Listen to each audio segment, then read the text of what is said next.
This your fearless source of boxing news, giving you exclusive interviews with less born interludes. It's Skywalker, fly talker, and a fire sparker, giving you the news straight, not a side talker.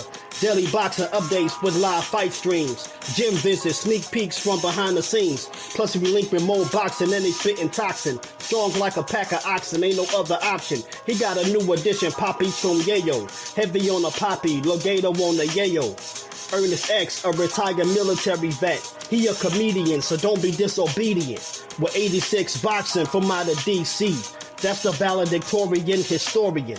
He's still pushing Tim and Tim when the week begins. The super chats and cash apps collect the dividends. The live interesting, yo, I hope you listening. It's not a trick, Tim Jr. running for politics. Skywalker washing windows off a skyscraper. The mother channels stay sweet like annihilators. You get physically exposed if you violate us. You guys fool get chewed like Crocs and Gators. It's no reason to explain why you cowards hate us. Skywalker boxing media proceeding it. Trust me, I understand why you cowards hate us. Leading you is Skywalker boxing media. Trust me, I understand why you cowards hate us. Leading you is Skywalker boxing media. Yeah. Skywalker boxing media. Saludos. Word 'em up. Yeah.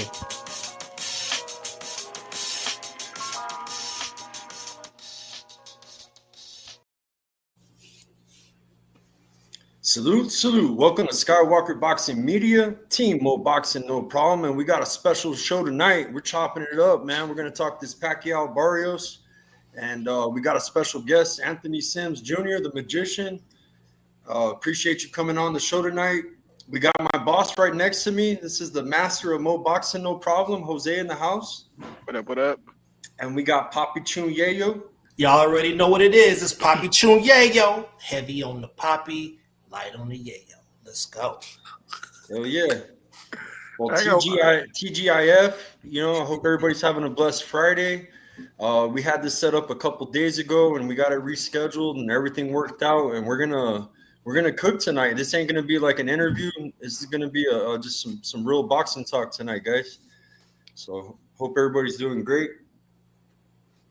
And we got the magician in the house, man. If you don't know, he's got one of the best jabs, light heavyweight, just a beast out there, man. Also, man, a comedian, man. I love your social media, your skits. I love how you roast these fools. You think I'm funny? I amuse you or something, man? Man, I get it. Man, you awoken me out of my slumber. You know that. I love that shit, bro. I love your skits, I got one question though, man. Yeah. Was that you rapping on the intro? No, it's one of my followers. Okay. One of my followers made me that track, so that would mess somebody up. You need to start saying it's you, bro. That had me rolling. Yeah. But hey, man, pleasure meeting you, man. Like I said, I've been following you. Man, I get a lot of laughs off your content, man. I appreciate it. Thank you, brother. And you're a hell of a fighter too, bro. I like that. You got one of the slickest jabs, man. And man, shout out to you. Right on. I come from the old school, man. I come from, I'm from Indiana, but I come from the legacy of, Roger Mayweather, Crunk, Emmanuel Stewart, Hank Johnson. If you know Hank Johnson trained Ray Mercer when he knocked out Tommy Morrison. So yeah, I come from authentic boxing. All I try to do is say the things that people don't want to say, but it's there to say, right? Right. And as boxing, that's what you got to do. You got to. Yeah. If it quack like a duck, you got to call it a duck. Yeah. And my uncle was part of that generation. His name was Bobby Chacon. They called him the schoolboy from the 80s. Bobby Chacon? Yeah, Bobby Chacon. Yeah, that's my uncle right there. So I understand what you mean about that old school boxing. Didn't Bobby Chacon knock out Roger Mayweather? Was that the other Chacon? No, that was a different Chacon. There's Chacon knocked out Roger. But yeah, keep talking. Yeah. But let's get to it. But yeah. And Ernest, how you doing, bro? Man, you already know what it is, man. Just out here enjoying life. Cooking like usual. Keeping it real on boxing. Making sure that this thing can move forward for the next generation. And boy, Louis.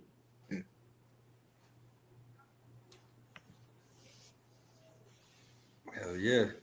Hey, so we're gonna cook on this Pacquiao Barrios. We just had the 8th division legend, come out of retirement. Had a good fight. A lot of people had him winning the fight. Unfortunately, it was a draw. So Yeah. We're Fortunate. seeing a lot of draws in boxing lately. Yeah, they're just trying to be nice. Yeah, somebody say draw is code for the home team loss. Draw is code word for it's too much money invested. We can't take it out. All right. Yeah. I saw a fight last night, and the audience was quiet as hell because old boy was going to work on no other boy. He was boxing the shit out of him. The quiet was silent, and all of a sudden, draw. It's like when Munguia got knocked out. They got quiet in Mexico real quick. Real quick. I ain't never heard Mexico so quiet in my life. he get loud over there. I bet it was quiet when Mayweather 12-0'd him. Hey, I mean when Canelo, it wasn't quiet. They was still talking in mess, but when he got knocked out by that Frenchman, what? Yeah, it was over with. Hey, even my Cuban homies, right? My mother's a Cuban. I come from African American Cuban descent, so it's like Sabrino. Like, you see that? I'm like, I saw that. Mexico's quiet right now when he got knocked out, but that's what boxing does, man. Styles make fights. When you win in the fight, you're looking good. When you're looking bad, the crowd gonna let you know. Yep.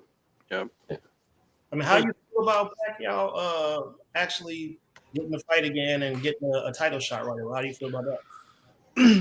You can never tell a fighter to stop fighting, right? In this situation, it's not that you should tell him to stop fighting. It's more of if you're healthy, if you feel good about it, if you're not showing any signs of fatigue or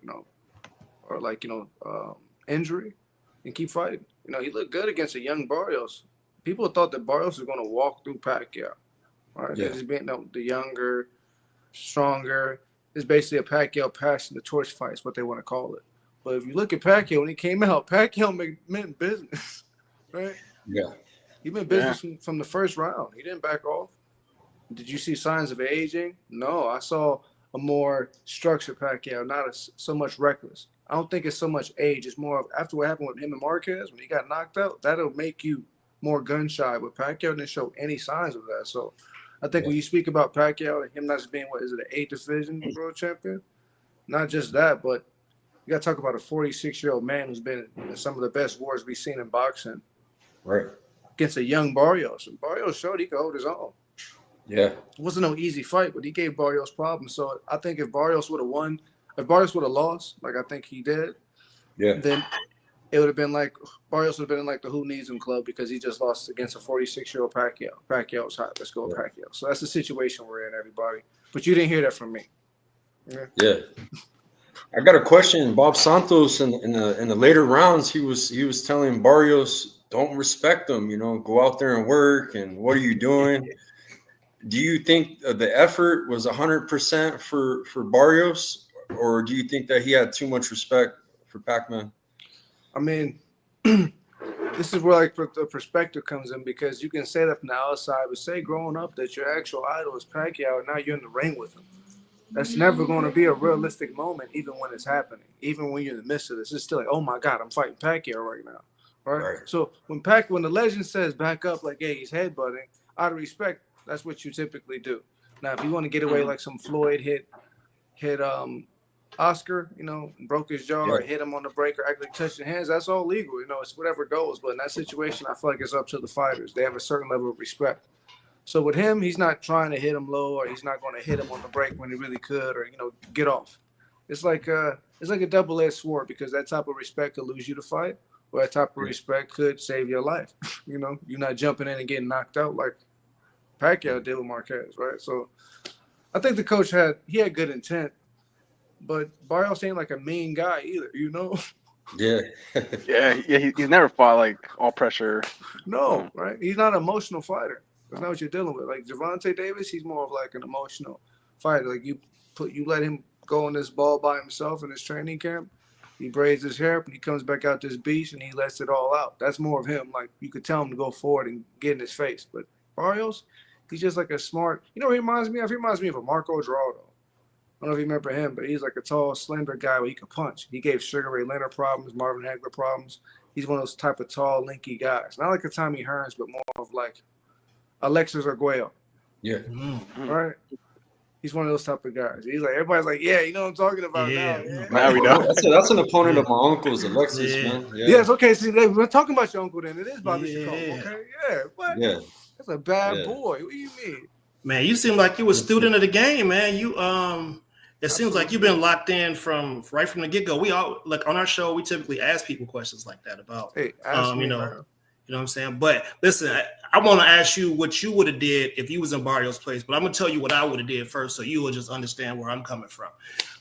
Yeah, man, I've been wanting to fight. I grew up watching Manny all my life. You know what I'm saying? Oh yeah, he's good. I want to see.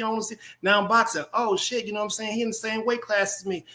If I ever get the chance to get in there, I would try to separate him from consciousness in 30 seconds to be the first one that did that. That would have been me. No. I'm trying to get him up out of there. I like your perspective because your perspective don't sound like it's not like a fan. It sounds like somebody else who's very competitive. I don't know if you're former military, but you have. I am. Okay, yeah. So that's that mindset to Marine. No. Army? Air Force. Okay, well, yeah, it's really mental mindset of I'm going to get through whatever it takes. I'm putting everything else to the side. Right? That's like that war mentality. So, when you speak on, you know what? I'm sorry, I'm trying not to jump off topic, but when you say this as an actual warrior, right? You're not saying this as a fan or from a fan's perspective or somebody who's never fought. You have to go through your fair share of combat and more, right? So I respect your perspective on it. But say just a regular fan saying this about Pacquiao, what they would have done. You wouldn't be able to make it to the point to get there. It's not even a fight with Barios, but imagine all the sparring sessions and the wars we had to get through just to get to this point. Like, you can't speak on that shit. But with you, I respect it. It's not about your boxing experience. It's the mind of a warrior to get ready to risk it all just for the goal at hand. Yeah, man. Yeah, I respect that. So I'm telling you, bro. Listen, if I was in there, I'd have been like, huh. Hey, that's what you got to do. This is for coming here with no mustache. You know, this is for trying to run for president. When you look at fighters who came in with no mustache, you're getting something vicious. I mean, you're talking like Magic Taylor, Sugar Ray Leonard, Marvin Hagler. I don't trust anybody with no mustache. You ain't got no mustache, I don't trust you. Hey, look, wait a minute, hold a second. Skywalker, there better be some fur on the top of that mother. Let me see something. I shave, man. I lose the trust. I'm military too, so I still shave. And you got hair underneath that hat? Oh yeah. Okay, so I gotta say something. He got hair. I fought it too. Yeah, in boxing, right? I was always told you never trust a bald head person's advice in boxing, right? And this is what they ain't got nothing to lose. They probably bald, angry at home, right? This is what I was taught. It's what the boxing coach used to say. Hey, he's bald, he's angry, right? That's how the coaches would be. They'd be bald, angry coaches, and their testosterone pumped through the roof.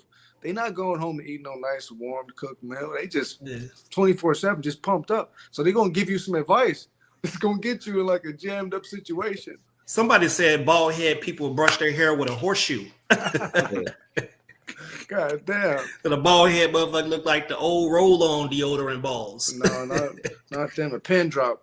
Not that. But that's the way you will fight Pacquiao. You have to hop right on him. You can't give him that time, that respect, because his whole thing is about rhythm now that he's older. Right? Yeah. He don't have that fast pace like he used to, which he was still showing bursts of it, but but older guy, you gotta make him uncomfortable. It's like hooping. If you hoop in LA Fitness, you gotta sprint up and down the court, make his old cat not want to play defense, right? That's what you have to do with Pacquiao. Damn, don't trust bald heads, Champ Ross. Yeah. I'm talking about in boxing. When you get boxing advice from a bald head coach, you got to really weigh the advice of what he's about to say. That's just me.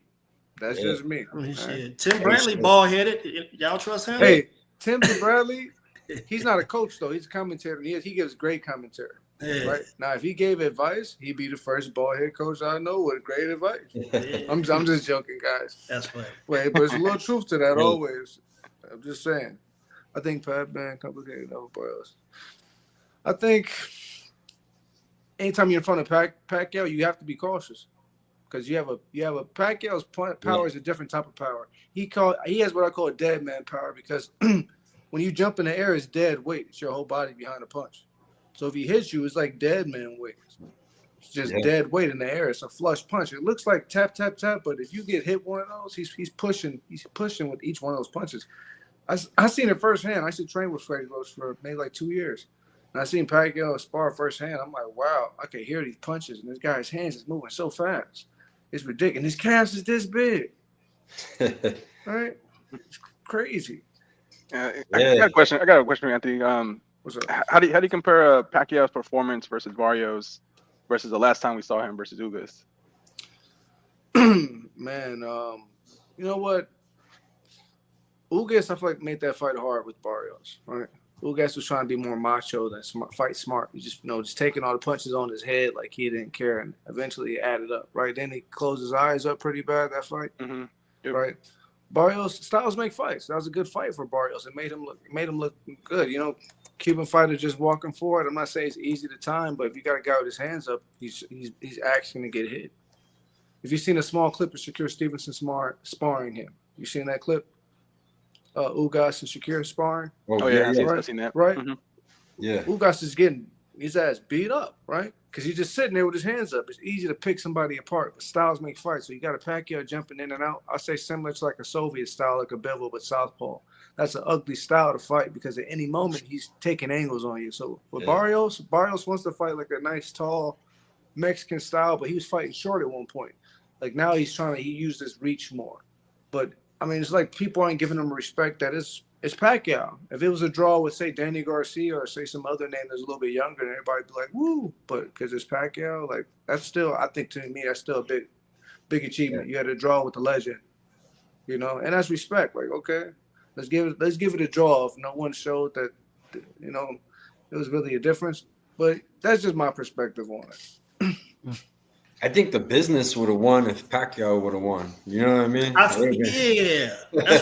kind of where I'm at. I'm like, I feel like if Pacquiao, if Barios was gonna respect him, he'd be like, hey man, hey y'all, I didn't win this fight. You know what I'm saying? I need to run it back with Pac-Man. I feel like I didn't do enough tonight, and I'm trying to sleep them next time. You know what I'm saying? Like, get another bag. Hey. Like, hey y'all, I don't know. Hey man, my stomach was hurting, man. I got COVID. You say something. If he ate a nice left hand down the middle, he probably didn't want to say that after a fight. If you want to rematch, you ask for it. You know. I saw Pac-Man. I felt like his spirit was out of his body a couple times. Barrios accidentally caught him a couple times, and Pac-Man was just like. I think he showed his age. That's all. Certain times he showed. He get a little stumble, but he'll snap out of it. So like, okay, we could. I want to make it similar, but like. James Toney at one point, but James Toney, completely different fighter. Yeah. James Toney at one point, he started showing little small signs, but we knew he was good, right? So I was like Samuel Peters, like the heavyweight fights. He was still slick enough. Ruiz, well, not Andrew Ruiz, but the other Ruiz. Yeah, he was still slick enough where we're like, okay, he's older, but he's still getting out the way of the punches. So Pacquiao didn't really take a lot of damage this fight. So we're like, okay, Pacquiao can fight again at 46, 47. I mean, Hopkins fought, till he's 50 something, 52, 50? I don't know. Right? Am I wrong? I don't know. B-Hop got it at 46, too. 46? Okay. Yeah. You know what I'm saying? He had to throw hands when he was in jail. Them boys was on his bumper. He was on his bumper. He was in prison. That's a difference. That's a whole other world. He's in prison. Yeah, he was on his bumper. What's up then? But prison, they produced a couple of champions. I'll say Ron Lyles, Dwight Cowee. Maybe Matt. Yeah, prison ain't nothing nice. Mike Tyson came out and started playing with pigeons after he got out of jail. He was like, man, I'm finna go play with these pigeons. Hey, man, I actually got to meet Mike Tyson a few times in Vegas at the Hit Factory. It was a gym with Zab Judah and Devin Haney. Like, he was always in out there. But Mike Tyson, dog. At the end of the day, it's still like we're still people with personalities. I think that's what separates the boxing now versus back then, because back then you were actually fans of the personalities. The people you were drawn to the people like Mayorga. He was doing crazy shit, but we loved him, right? Yeah. That's like the energy we miss in boxing, but it's like they're not giving you the opportunity or the ability to do that because they penalize you every time you open your mouth up, right? So it's like they want you to be like they want you to be like basketball players in the press and then like be these dogs in the ring. Like, it don't work like that. You're going to get these soft-ass fights because you got people acting soft in the press. Like, let's build some real animosity, some real beef. Like like Ben Whitaker. Like I really want to smash his face if I ever saw him. Like I like smack the shit out. Like I build real animosity because that's what Bill fights. And afterwards we can shake hands and be cool. Yeah. But like Dan Aziz, like these cats, I really want to whoop on. I ain't got no beef with you, but like I'm about to fight you. Now I want to fight you. Right? That's what makes boxing. Remember Trinidad? Trinidad stumped he stumped Tito's flag. Like, right, it was a whole mayhem broke out. Like, that's what made the fight. Or like Lennox Lewis, Mike Tyson. You know, I ain't gonna repeat his words, but we know what he said. I'm going till you love me. Yeah. Right? So it's just like his kids. Hey, that's what boxing. That's what boxing needs right now. But it's like they're not letting they're not letting the personalities, but like. The personalities are still kind of kiddish, like Keyshawn Davis, for instance, right? Like the rowdiness is good, but at the wrong time. You don't go backstage after a fight and headbutt or fight somebody. That's wrong. No, wrong. And you missed your biggest payday. You like a fool, right? It's not the time to do this. Now, say you would have won your fight and you get into a headbutt altercation, build the next fight, then that's a different story. But you can't miss weight, miss your biggest payday, your brother get whooped. Like. You know? Hey, look, I'm over here. I'm over here with the Keyshawn situation, man. We're thoroughly disappointed, fam. They getting ready to build a brand new casino in Norfolk on the water. You know what I'm saying? And that's his opportunity to. I mean, he already had it. He sold out the place twice. They hadn't had anybody here since Sweet Pea. You know what I'm saying? Yeah. And you know that's the opportunity messed up. But you know what I'm saying? From my perspective, is I think that even though he did that, we can't just. You know, throw him in the trash can and pack him up. He was an Olympian. People make mistakes. He's already talked about he has, you know, some mental things that he's dealing with. And we always encourage people to seek help. You know what I'm saying? Don't feel ashamed about it. But we can't just pack him up and throw it away. So, you know, we're going to make sure we don't do that no more. Yeah, no, especially because a lot of the boxing stars we got now, they're already aging out. Canelo's going to be out the game. Usyk's going to be out the game. So. Yeah. You know, PBC. It's not pack them up. It's not pack them up and push them out. It's not that, but it's like still need to understand how serious this was. Say, for instance, you headbutt the guy and the guy got a brain clot now because he just fought a fight. Now he got more damage. Then that's the seriousness we're talking about. Not just you just going back there disrespecting him, but you going back there to headbutt this man. That's the level. The guy would have fell and busted his hand. It's something crazy, even though it's just like, you know, hypothetical situations. That's my whole issue about it. But yeah, man, I hope to see him fight. Hope to see him mature. Hopefully, you know, like with Mike Tyson and other fighters who had issues, you know, run-ins with situations, they propel and learn from it and become a different fighter. So yeah. Man, somebody said PBC about to splinter off and start ankle monitor promotions. Everybody going to jail. Man, wow. I ain't got nothing to say about that. Hey, PBC, they owe me a fight. So I had a contract to fight Dave Morrell. Maybe about 5 years ago, I did a 2-fight deal. After the first fight, I told Dave Morrell, I'm gonna whoop the shit out you right to his face. And then I didn't see him the second fight. Like there's no call, no show. Yeah, he was in the ring hitting at Michael Jackson on him. Hey, Michael Jackson. Hey, he didn't hit the Michael Jackson against Kanye. He showed hell didn't. That boy beat the brakes off of him.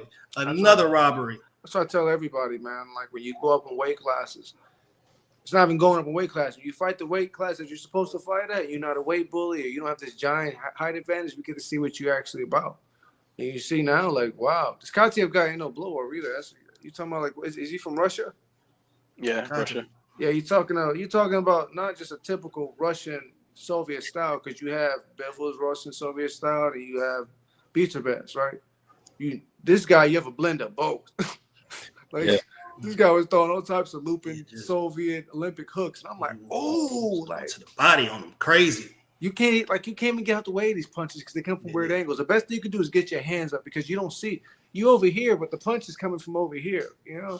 Yeah. He definitely had a concussion though. My man got up and start hitting. It's like, bro, you just got knocked down, fam. What you up dancing? He went trying to shake motherfucking hand in between rounds. Like, no. Bro, you get your ass whooped. It's part of maturity. Like, you know, he's going back to the corner and dance and looking at the crowd. No, it's fight time right now. It's crunch time. You're not winning. You know, as a level of maturity, like when you're a fighter, at a certain point in your career, you don't go back to the corner and really do too much talking.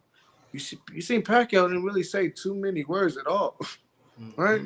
Because you rest, don't be talking like Shakur, nothing against him, but he be talking in the corner, man. I'm like, save the energy, little dude. Like, man, full of energy. He just talking. Like, he be talking. Like, take a rest or like drink water. Your coach tell you, like, sit there that whole minute that you have. Don't hop up. Yeah. Like, take your time and sit there as long as you can. You see the champs, sometimes they pour a little extra water after mop it up so you can stay that little extra time. It's like it's a science to this.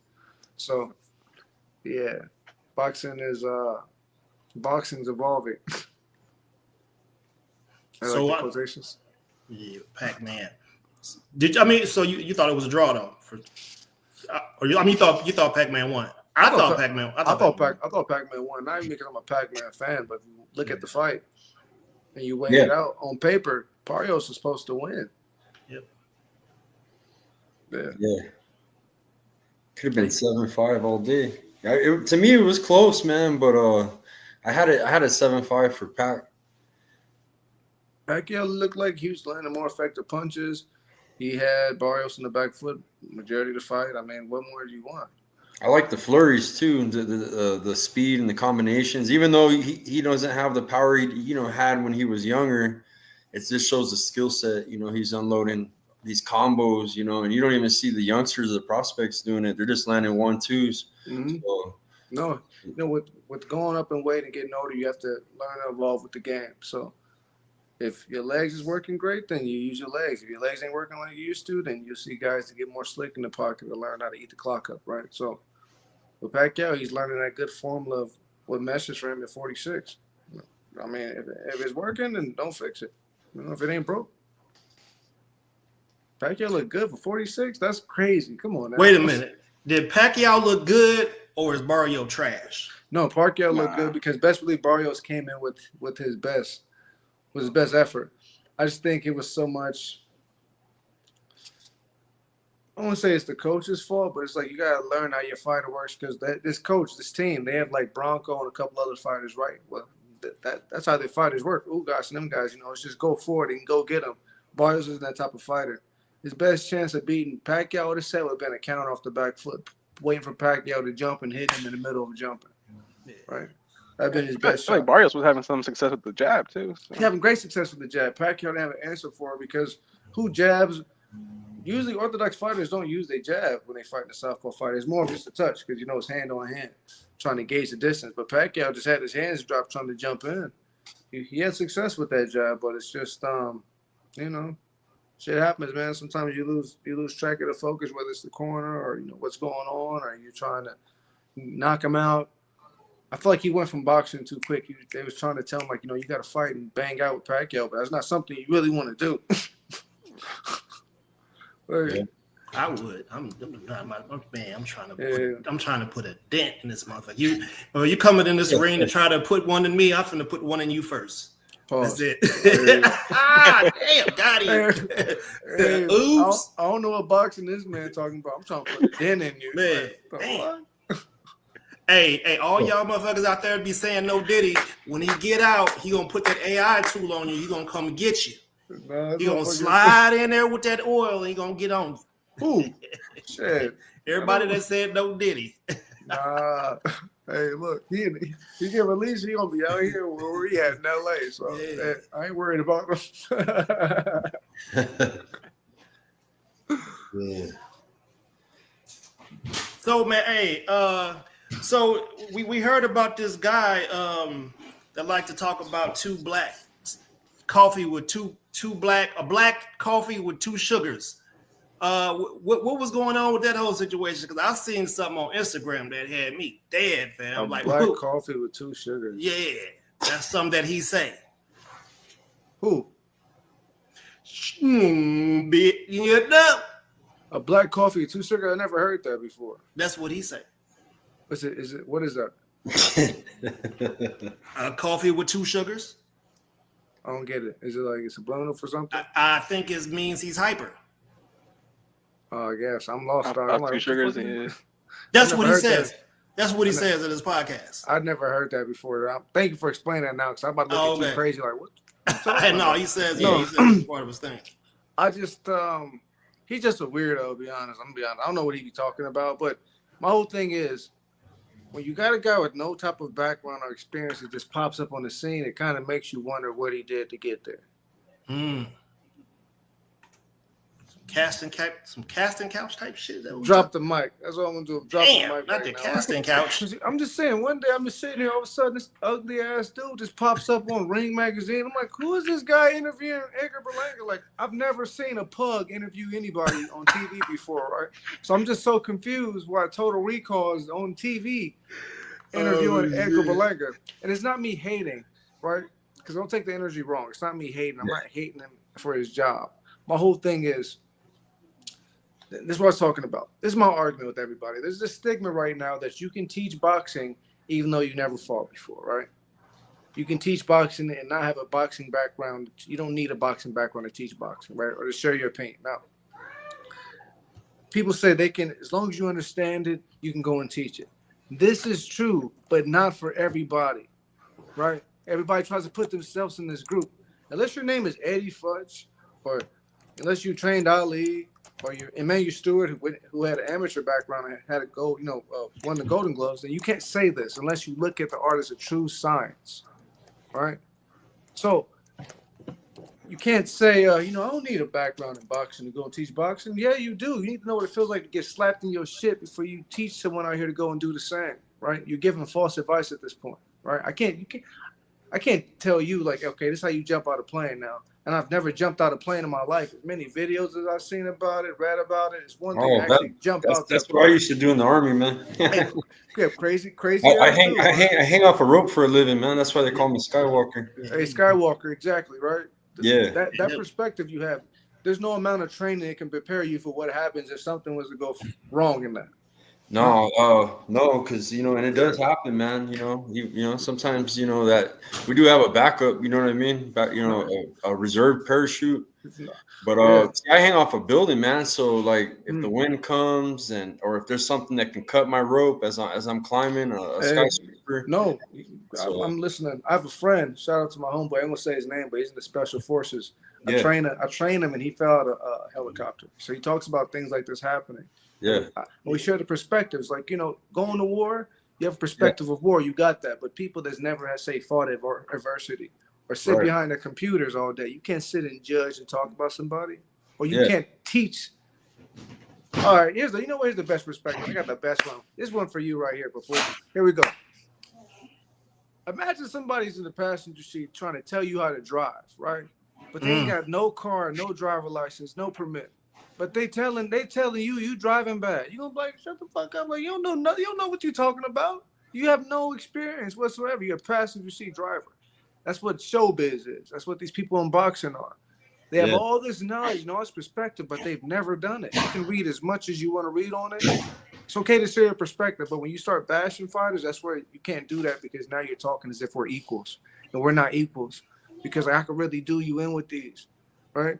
Even though you can talk about these, but you can't do these. That's the difference, right? Mm-hmm. Basketball, you play with a ball. Football, you play with a ball. Baseball, you play with a ball. In boxing, you got to have them, right? So that's why you don't hear people say, let's go play boxing. No, people say, let's go hoop. Let's go play ball. You don't play boxing. Like, there's nothing playful about getting punched in your shit, right? Yeah. So when it comes to, hey, go ahead. That's my tallest building in New Mexico right here. Yeah, that's a crazy shit. In the wintertime. Yeah.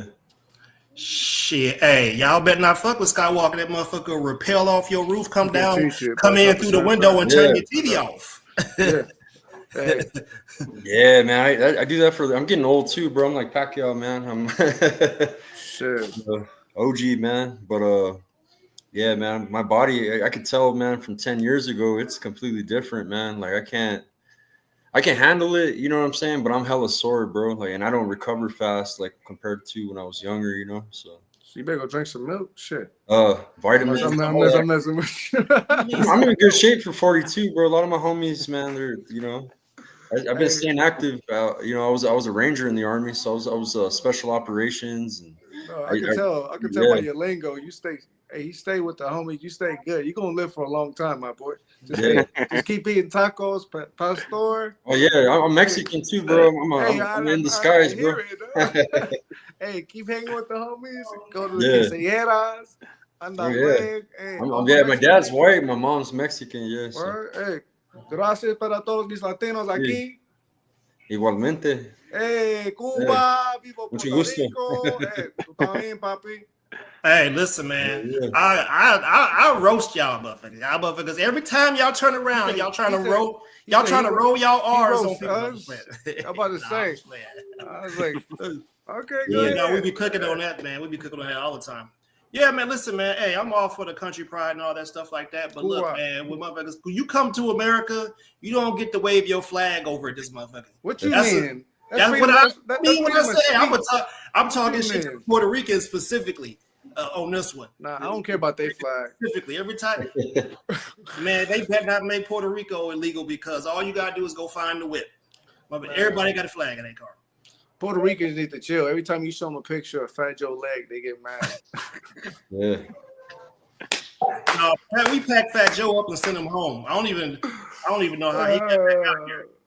Yo, Edgar Malanga, he not even from New York. He's from Florida.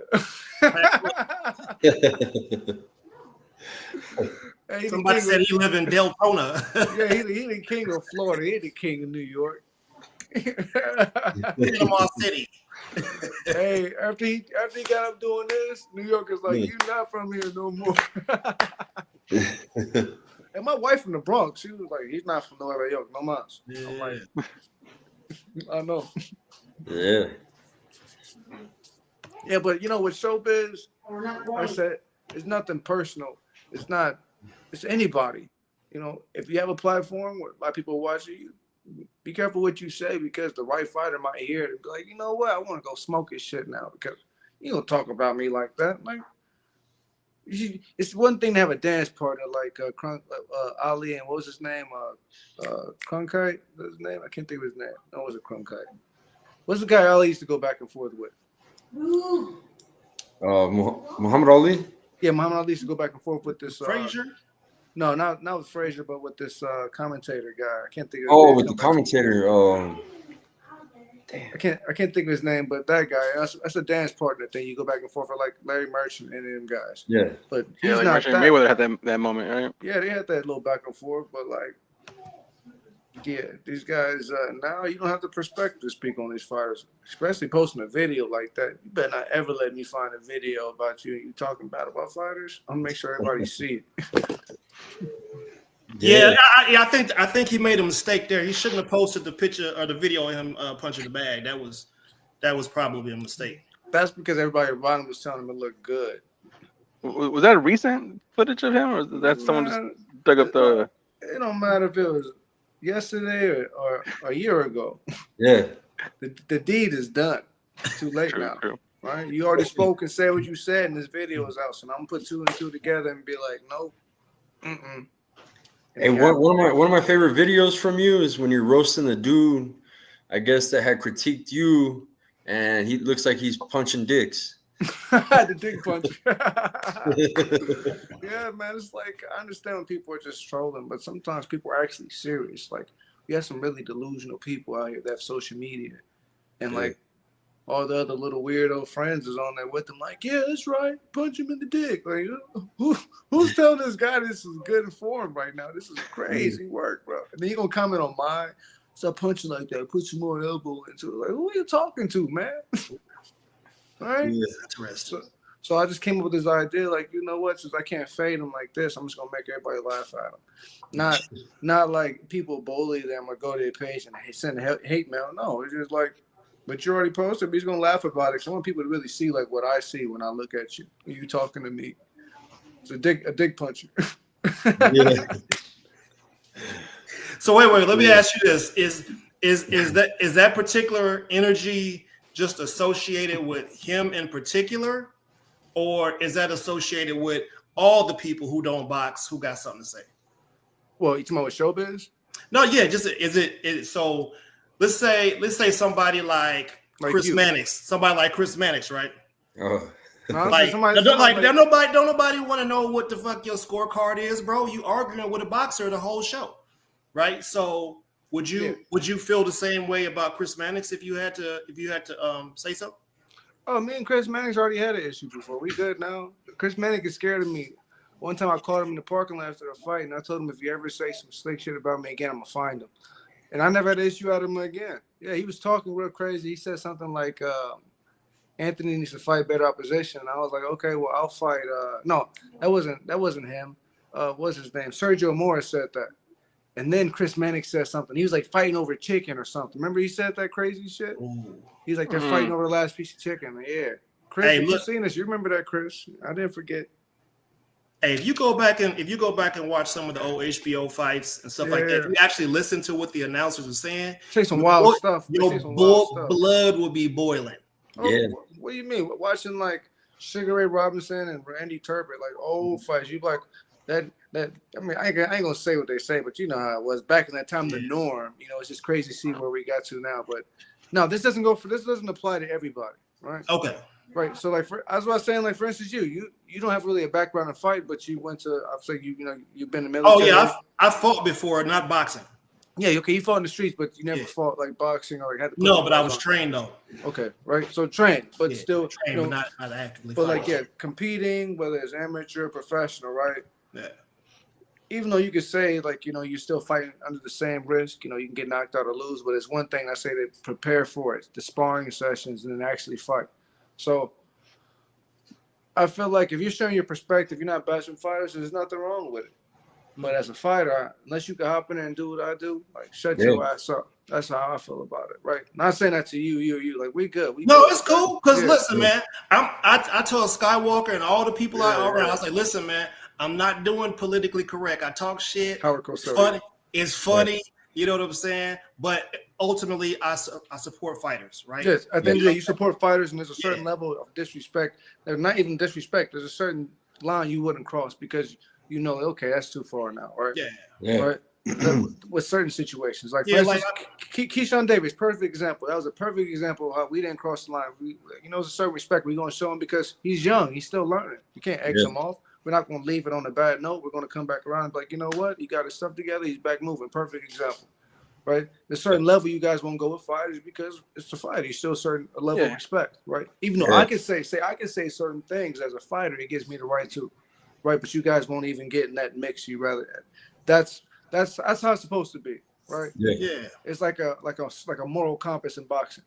Yeah. I mean, because I seen recently, I think Devin Haney posted a clip of him in the track, right, jumping up and down, and then someone reshared that and said like, oh, he's already preparing how to duck, Brian Norman ducks. Yeah. And it's hella funny, but me personally, I wouldn't cross that line. No, somebody wrote like, what does it have to do with boxing? Like, why you gonna get whooped this next fight? So stuff like that is funny to me. I don't know. Yeah. See, like, man, I got respect for Floyd Schofield. Like, I would never walk up to his dad and just take his purse from him and then smack him and walk off. You know what I'm saying? I think that would be too far. But I would talk about the purse, though. Hey, you don't want to do that. That'd be a domestic. You slap his I would talk about the purse. Just do the talking. His father, Yeah. Hey, you were talking about Howard Cosell earlier about Ali. That's what Picasso was saying. Exactly. That's one thing. Like when the cameras went off, they was cool afterwards. But yeah, Floyd's daddy, I don't know. That ain't got nothing to do with me. ain't got nothing to do with me because my son. For no MMA, I didn't fight him, man. Okay, Picasso. Hey, yeah, he's a jiu-jitsu master. Jiu-jitsu guys they cool. I don't say nothing crazy about those guys. Yeah, it's different to take a leg kick. You feel me? No, I did something else. Yeah. I did Muay Thai and karate before I got into boxing. Yeah, that leg kick is something else. That motherfucker. Not a fan of feet on me. No man about to put their feet on me. Man, like what's going on with your career, fam? Like I was peeping the box rec and I was like, damn, this motherfucker got a cold record. Like, if people are they ducking you? Like, do you need to call somebody out over here? I mean, at the end of the day, you can call out whoever you want to call out, right? I'm past that point of just yelling names because it's about the business. If it makes sense to fight you, if they want to fight you, if you're in their path of fighting, right? So, no, I have a big announcement. I can't say it yet, but I'm in a position now where I got some big fights ahead of me. All right, I'm going to play you. Yeah. I'm going to play you for a second. Hey, Jake Paul, what's up with it, cuz? No, hey, your mama eat hog head cheese sandwiches. Not Jake Paul, no, because I have to fight an actual fighter. Jake Paul's not a fighter. Oh, okay. You know, he's a paid for entertainer. Right? I feel like a real fighter need to put him in his place. Yeah, that's what like Jack Badu or one of those guys. But he won't fight. He won't fight a real. He won't Chavez. I mean, that's Chavez. Come on now. It's like even Chavez. Like it's the Chavez name. It wasn't the Chavez name. They'd be like, who are you talking about? Yeah. Right. And to be honest, I think he got him deported because this guy like how you fighting and you don't get paid and you get deported in the same. Mm-hmm. And me and Skywalker was talking about that. I was like, man, they had to. Hey, all the Latino people out there, the Afro Latinos, the Euro Latinos, let me tell you something. If you ain't got your shit together and you show up at one of these fights, they will have a paddy wagon waiting outside for your ass. Probably. As black people. I'm in LA and you see it, like all jokes aside, man, it's actually scary that they can just snatch you off the street like that and violate your rights. I mean, the Constitution is supposed to protect you, but it's like, okay, these people aren't citizens now. Or if they're not citizens, what are they doing? Go after somebody. I think it's these rapists that you're talking about, wherever they are, that they say it all about. I don't see any, but it's like go after actual offenders, criminals, not people that's picking vegetables at farms or working jobs or just at church. They're raiding people at Walmart the other day by my house, bro. Get on the plane, man. You snatching people off planes? Are you serious? No, it's crazy, man. It's crazy. We're living in crazy times. Off the topic of boxing, we're living in some crazy times right now. Yeah. Well, what? UFOs is next. What they keep saying. I'm like, man, if it ain't one thing, they trying to take my mind off the list. You can't take my mind off the list. Nope. All right, so.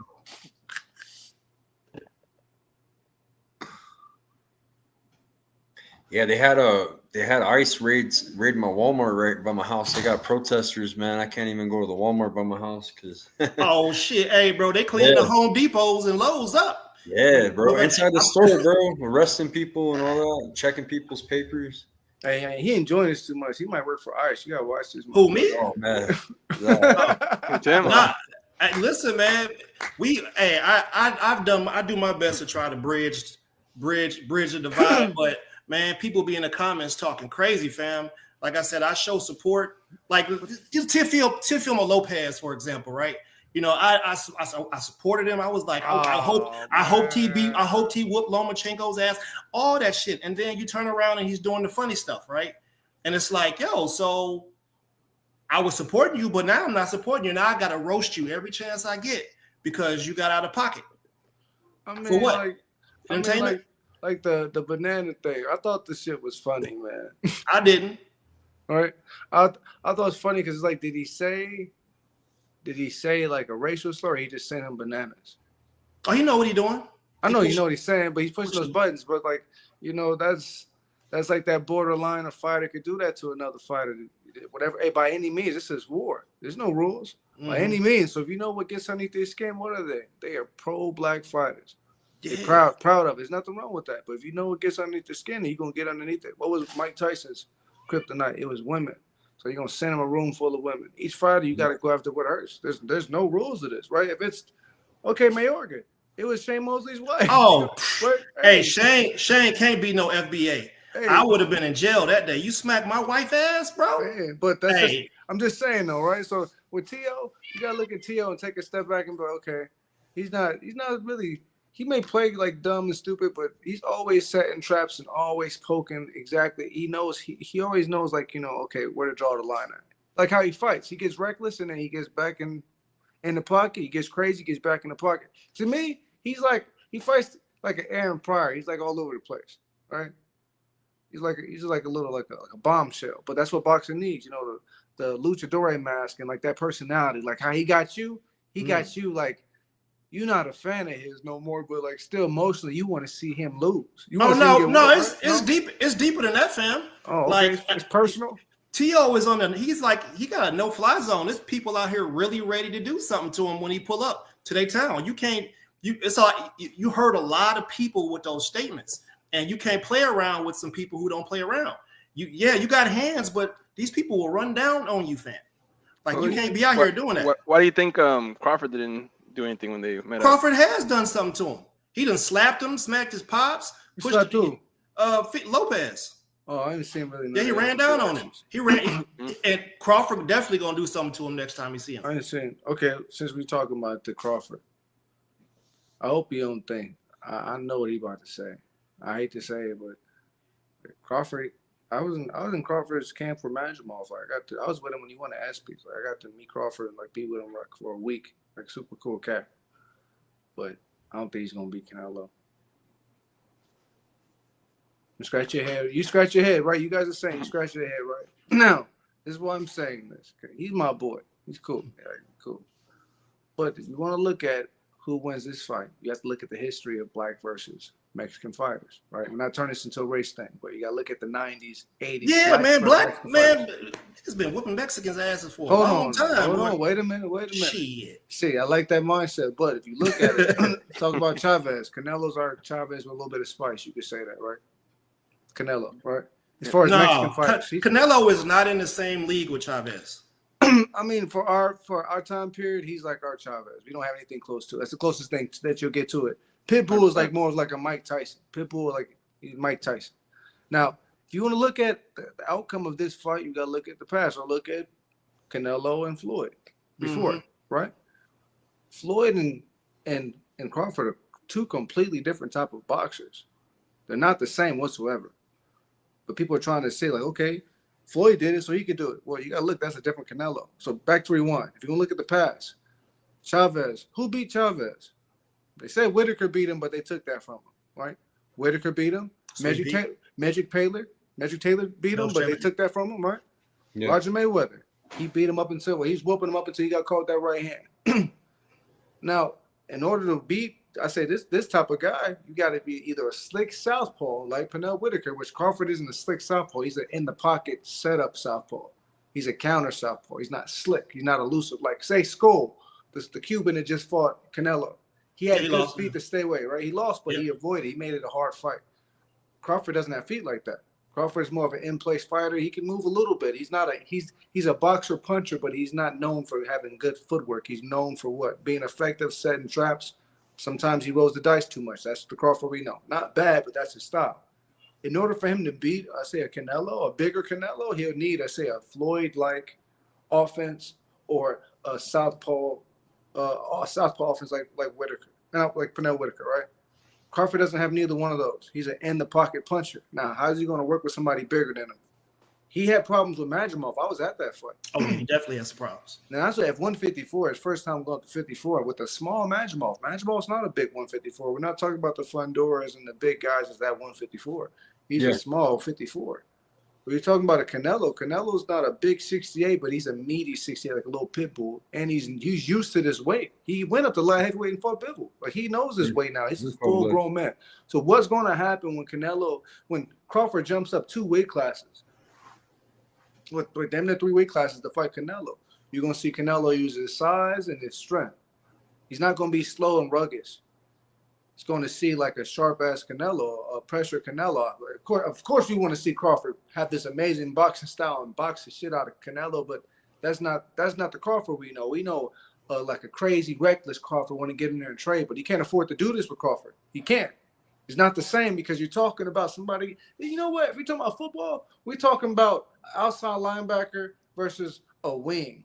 Not even a full running back or a halfback, but a wing, like a little slot man. So they picked up a little weight. Yeah, that's what. Right. As much as we don't want to acknowledge that, like this weight is going to play a major factor. Crawford's not a big guy. He's not a big puncher. He wasn't a big puncher for his weight. He's a calculated puncher. That's similar to Floyd. Over time, he'll catch you with the right punch and put you out. But he's not a devastated one-punch puncher. Now, Canelo is with bigger guys. Callum Smith, Rocky Fielding. Like, we've seen him lunch meat. Hey, we've seen him put down some Edgar Berlanga, but we've seen him put down some big guys, right? And not only that, but like he probably has one of the best chins in boxing. Man, he does. The best chins in boxing. So you're talking about battle of the chins, battle of knowledge. Well, the more experience goes to Canelo, okay. The bigger size goes to Canelo. The more speed. The speed is different types of speed, right? You have devastating speed, like you could say, like Pernell Whitaker, or like Magic Taylor, or Michael Dokes, right? Like fast, crazy hands, right? Or like my jab. Your jab's fast. Right, yeah. there you go. I was gonna say that, He didn't want to acknowledge it, but I appreciate it. Yeah. But okay, right. You have speed like that, then like Floyd's speed. Floyd had good speed. He had combination speed blurred together. Crawford doesn't have speed like that. He has catch you slipping. You make a mistake. I make you. Now you're gonna pay, right? He's not really fast. He's sharp. He's mad sharp. He's a technician. He's under the fire looking. But the thing is, with Canelo, that fire costs you. You can't sit in the pocket with Canelo like that. You got to outbox him, make him do what he don't want to do. When he want to take a break, then you fight him. When he put pressure on you and he want to bang out, you box him. But hey, that's my take on it. But you know what that wing T does, right? Man, you take them out at the knees, baby. Hey, look, you take them out at the knees. Or you crack back on him, right? Or you crack back on him, right? We put the tight end in motion, and after he chips them, then you take them out at the knees, baby. But you ain't got 100 yards of space in this ring, right? Using tactics. We're gonna see, but say him even boxing off the back foot. That's not a fight people want to see. That's the only way of winning is if he boxes off the back foot and throws a high output, but that's not him. Yeah, well, Canelo got some heavy feet, man. Canelo got some heavy feet. He got heavy feet, but it's not even his feet's heavy. He just likes to plant his feet because when he's throwing, he's throwing with his body. He's not throwing with his arm. Right? Somebody throws with their arm, they don't need their feet planted.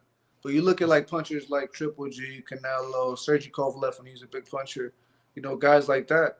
Mike Perez. You know who Mike Perez is? Nope. The heavyweight? He used to be a heavyweight. Now he's a cruiserweight. That's right. But you talking about like when this guy hits you, dog, he's making your teeth chatter. Like that type of power.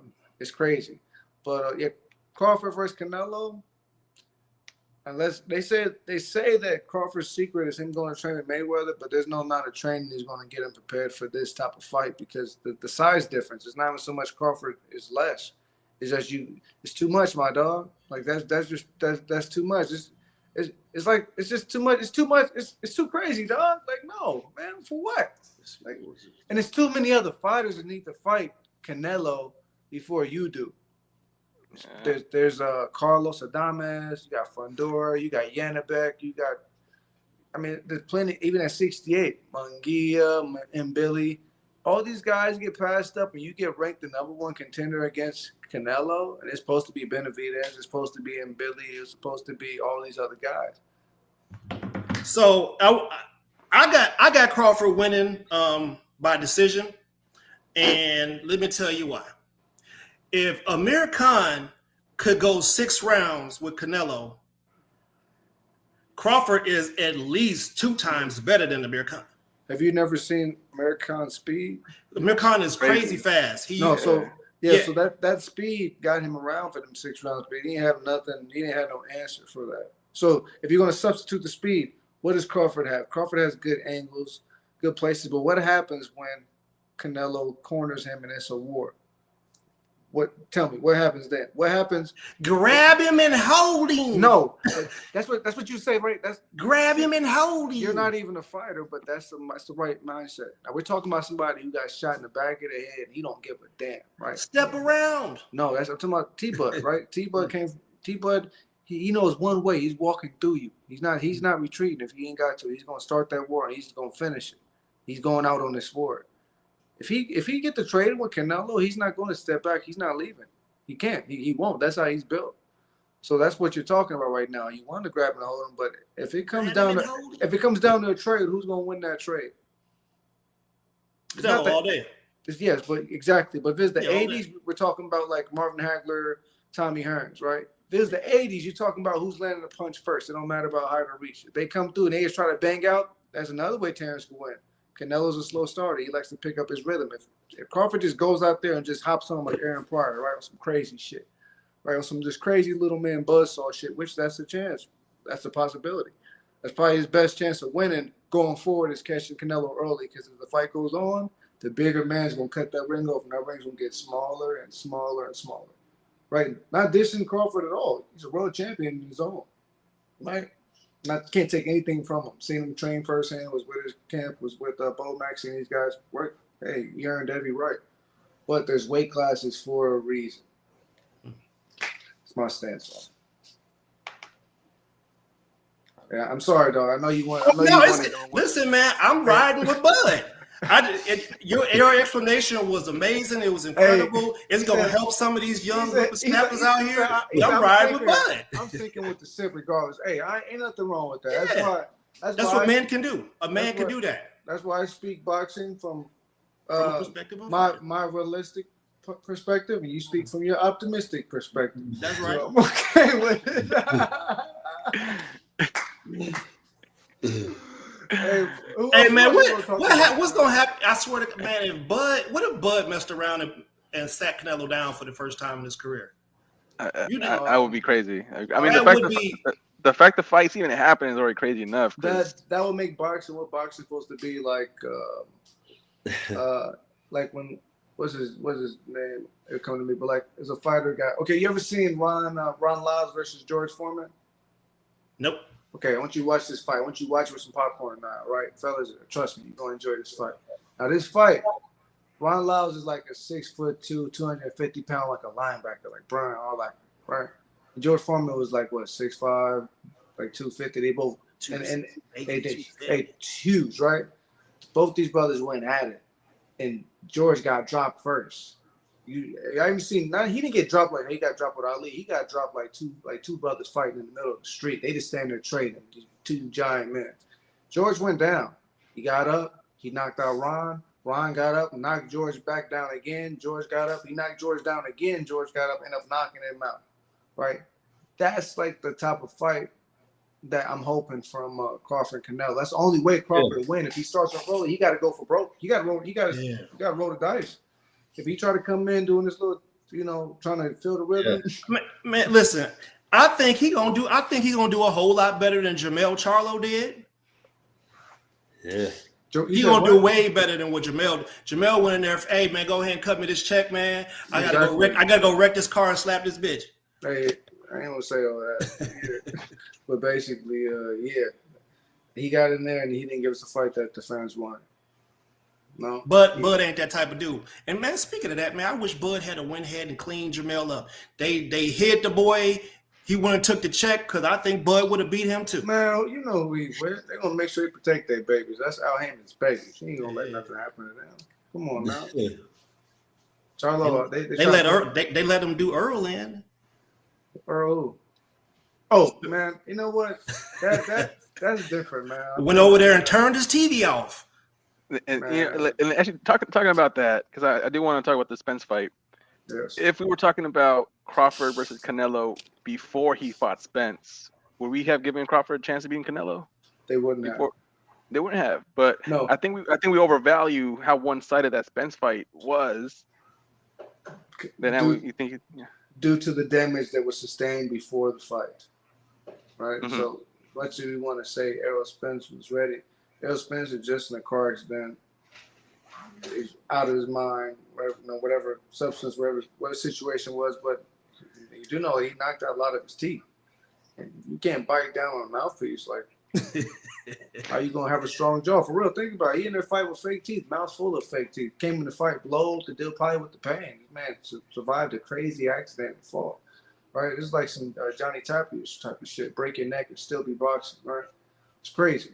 So I don't think that people take this fight into account. Errol Spence, we've seen him in some wars, right? We see him fight the brother from No Excuse from Headbangers, Lamont Peterson. Mm-hmm. Brothers like that. Like that was some wars. Peterson was amazing. Hey, another beast. He gave us wars. So if you didn't see the Errol Spence, everybody's saying that Crawford beat. Not taking nothing away from Crawford, but we're talking about somebody who's in a crazy accident, wasn't probably supposed to live, decide I'm going to box again, no teeth, biting down on the mouthpiece. Like, that's why Bronner got knocked out by Blair. And he's looking for his teeth. He told everybody, I was looking for my teeth on the ground. The veneers, you can't bite down. Like people say you can't even eat like certain foods, your teeth will break. Damn. Think about all the fighters that got veneers. Edgar Berlanga. Floyd started it, right? That's Floyd, though. Floyd don't get hit like that. Everybody not a Floyd. So try biting down on that mouthpiece with them veneers, and then mouthpiece is popping out. Hey, when the Puerto Ricans fight, mouthpiece popping out the whole. Hey, hell no. They say people with veneers got to eat mashed potatoes. Hey man, I don't know. I ain't got none. My wife ain't got none either, and my dogs don't got none. So, you know. But that's what I'm seeing in boxing. It's more of a new thing. Like, you know, people are getting veneers, they don't need them, and they can't bite down these mouthpieces. And it make you talk funny. Make you look funny. Shit. Motherfuckers, gum to teeth ratio be off, even with the new teeth. 5-2 on the gum part. Motherfuckers with a whole mouth full of baby teeth and shit. Looking like Gucci, man. Yeah, so you got 32 front teeth. Hey man, who else we talking about boxing wise though? We already talked about Showbiz ugly ass. Man, he's one of the ugliest people I've ever seen in my life. I'm gonna be honest with you. I'm not a bully. I don't take down, but it's like if you're gonna be on national platform, be prepared for people to ask you, "Is he okay? Why do you look like that?" My wife asked me, she's like, "Why you look like you always holding his breath?" I'm sure. I don't fucking know shit. I always look. He's like, "This black stone, yo." Like, oh shit, man, ugly. Yeah, they said motherfucker got some lemur eyes. They said he built like a gefilte fish.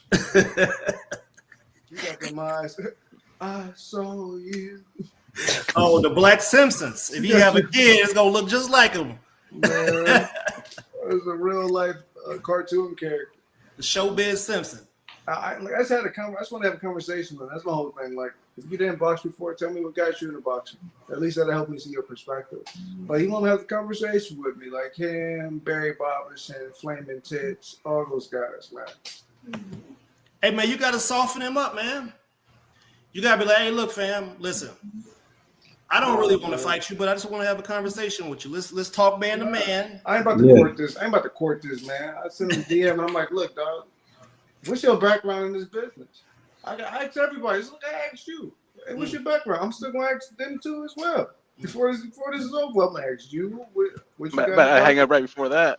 Hey, I'm definitely gonna find. I ain't gotta find you. He probably already found me, located my GPS and everything over here. Special detective up here. I'm like Mr. Ripley. You'll find me everywhere and nowhere at the same time. Nah, I know who you are. He's like you aggressive. You that aggressive motherfucker, Elliot Fitness. That's who you are. No, that's not me.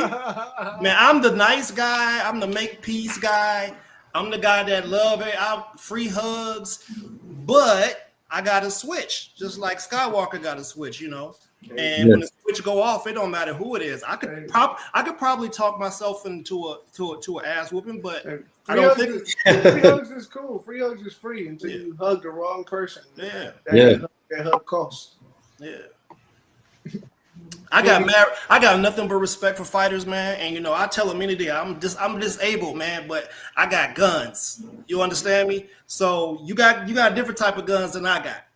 You feel me? So that's what I tell them. That's crazy. Disabled. So what do you mean? You going straight to the violence? You can't. No, bro. Listen, man. I also have mace. I'll be like Charleston White with it. I'll mace the shit out you and kick you dead in your nuts. Ain't nothing you try to clear that shit out your eyes, motherfucker. I'll be going to work. It'll make it look like I'm a professional boxer. The way somebody told me, man. Somebody should told me that's what you be on. Damn. No, man. I don't be on nothing like that, man. I'm really a peaceful dude, man. I talk a lot of shit. I like to laugh. You know, I was born a competitor. Okay, you know, we can get into it. I'm not going to tell everybody in the world about the stuff that I did, but we could have some conversations, and I got plaques and shit to show. Okay, so I'm asking this question, right? So say like you said something crazy about the fighter. You said he sucked, blah blah blah, and you had AutoZone getting something. You turn around, he's right there. And he's like, I need the fade. What are you saying? You need the fade. Well, should run that motherfucker in. Okay, all right. That's all Matter of fact, I might not let him finish the sentence if I understand that you in my space and it's something happening. See, why you take it to the space? See, because it has to be the space. I was trained. You see this? Train, win, repeat. Right? Train, win, repeat. I was told not to let a motherfucker get into my personal bubble. You get what I'm saying? So I'm not even in your personal bubble. I'm at AutoZone. I'm just telling you. Yeah. I'm at the AutoZone. Right, I'm at the door, you turn around, I'm like, it's like 20, 30 feet. I'm not in your bubble. I hunted terrorists for a living. You don't think I'm gonna be able to know who a boxer is? Man, that's crazy, man. A lot of them dudes is little too. I ain't no little either. He not even giving nobody a chance. I might be saying hi. I felt threatened. He's in my bubble. Okay. Yeah, that's it. You can't. I got a bubble, bro. I walk into places. I know the exit. I know who ass I got to whoop. I know who I got to bend up. I know which bitch I got to mush in the face. Which dog I got to kick in the balls. I'm a plotter, bro. Like this is what happens when you go to war. How old are you? 45. Wait, he didn't want to tell me for a minute. Okay. All right. You got kids? One. Okay. Married? Not married? Married. Oh, okay. Okay, brother. Okay. Yeah. Okay. He's a happy brother. Okay. Yeah, brother. Hey, I have to make sure I gotta know who I'm talking to. All right. Yeah, I just talk a lot of shit. I talk a lot of shit, but you know. What about you? What about you, bro? Married with 2 kids. I live in the gym, bro. I'm in the gym training all the time, bro. I put in work. What state you in? I'm in Albuquerque. I'm in Albuquerque, New Mexico. I don't know if I want to cut this. Like. No, I'm fine. I cover my area, bro. As media, and I'm in all the gyms. Cool. During the week. Everybody know you. All right, bet. I'm like a local celebrity for the boxing community out here, bro. So I show up to all the events. He's been on the radio. Hey, you have to pop up at one of your gyms. My kids are killers too, man. I got 2 kids that box that kill it, man. What weight? 60-pound 9-year-old female, my daughter, and then my son is 12 years old, 85-pounder. Okay, no, that's good. That's a good weight. Okay. Hey man, just are you in the gym with them? They train and stuff like that? Oh yeah, I train kids. I train a bunch of kids every day, man. I'm in the gym every day. That's the best way to be because these coaches will let your kids, take unnecessary punishment when they don't need to prove a point. Yeah. So as a father, I know you're right there. Like you're gonna make sure your son doesn't have to. Don't. My whole thing is don't give him nothing stupid. If you ain't got to get hit, don't get hit. Right? If you ain't got to be in a war, don't be in a war. Especially with kids, you want boxing to be fun for them first. Before it turns into like a competitive, if they take it up that way. But I grew up. Like I said, my uncle was a 2-time. He was a featherweight, a super feather WBC champ. Bobby Chacon, So I see what boxing can do for you at that elite level, So I'm preaching to the choir. My fault. You have to remind me of that. That's it's like Bobby Chacon. That's like that's the whole generation, like the Little Red Lopez, like all those guys in the 70s and 80s. Some bad guys. Yeah, I think earlier you got my uncle mistaken with Vinny Paz when he brought up Mayweather, right? Yeah. I think it's Vinny Paz, but no, Vinny Pacquiao. Yeah, he fought Roger, right? I'm trying to think. I think he did. I thought Bobby should come because I lived with Roger. I lived with Manny Stewart and Roger from 13 to 18 off and on. So I either was in Roger's house or I was in Manny Stewart's basement. He had a setup downstairs, like a pool table and a TV. So for camp, it was dope. Manny Stewart's the best, man. Yeah. But legend right there. He's a legend, bro. Yeah, I forgot I was even bringing these guys up because they was the greatest, man. R.I.P. Damn. Man, people from Michigan do a lot of shit, right? What are you talking about? Ypsilanti, Detroit, Michigan dudes will go to war with anybody on the mic. I mean, James Tony Harrison, that's Midwest. Yeah, the Darrell. Oh yeah, Darrell's only too. Andre and Clarissa. Man, Clarissa, she asked me to go to prom with her when we was at Crunk, and I said no. She punched me in the chest so hard. Oh, she one of them. Clarissa, right? I seen her. She used to be getting down with.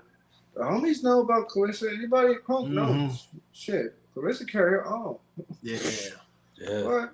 Yeah, I don't know. I seen her dancing the other day. Pap, excuse me, man, but she was doing power bounces, fam. I was like, damn, Pap. I like, man, motherfucking Pap about $175. That's about.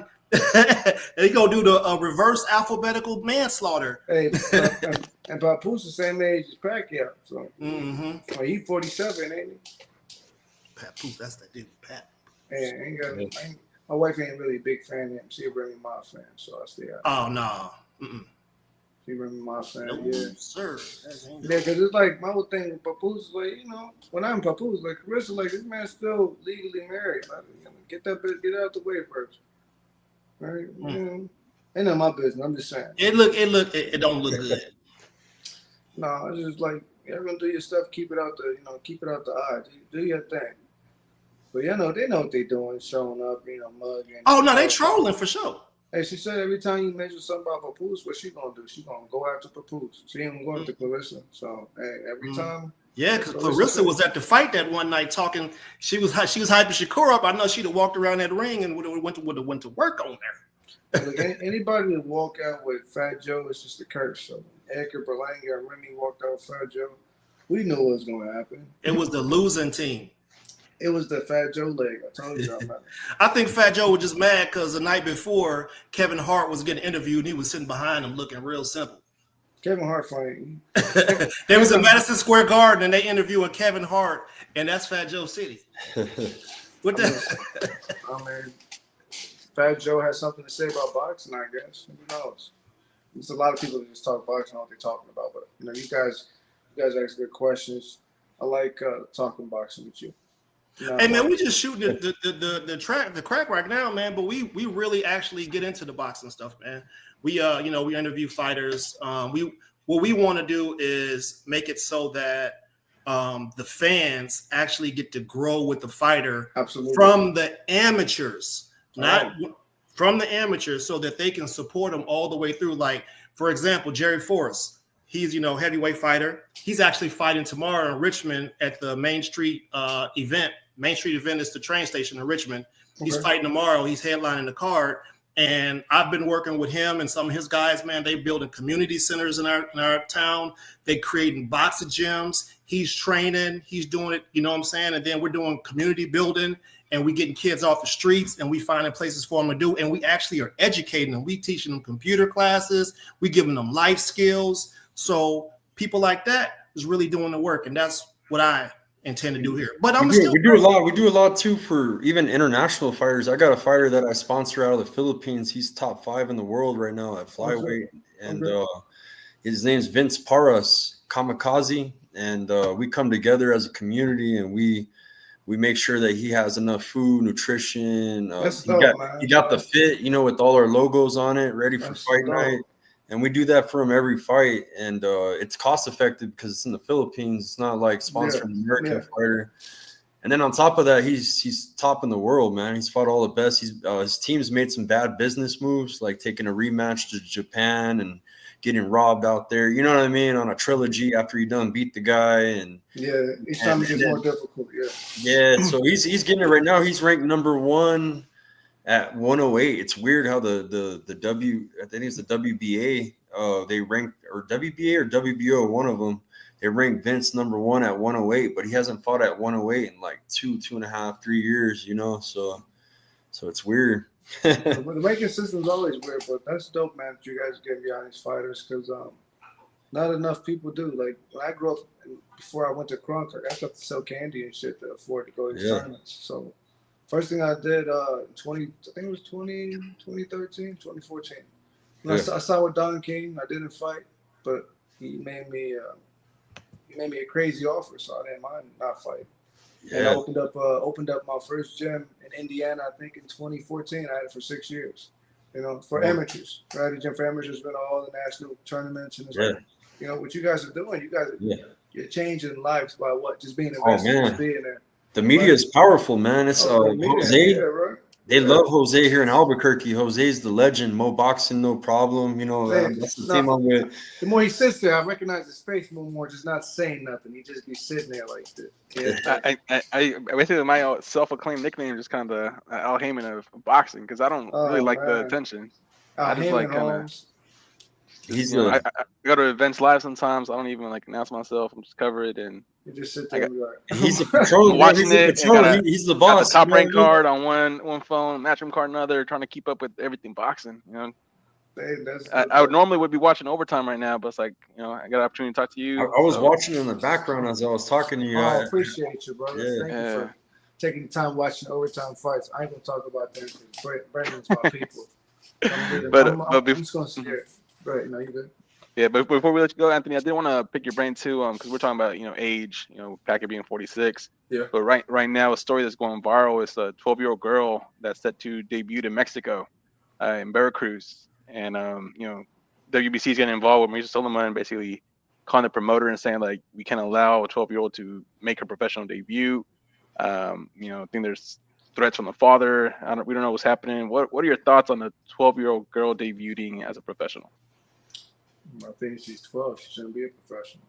I think it's more of like this whole thing is hot right now to try to break records.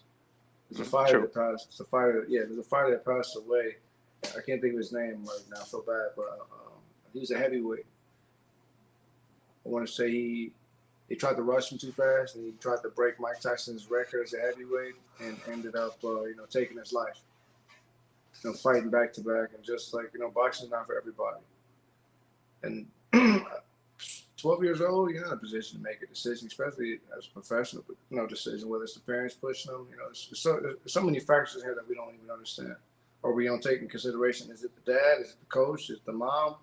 Is it the kid? It's like this kid, this phenomenal kid that has what it takes. Is it like a Lomachenko? They can just go in and fight a world champion right out the gate, But 9 times out of 10, no.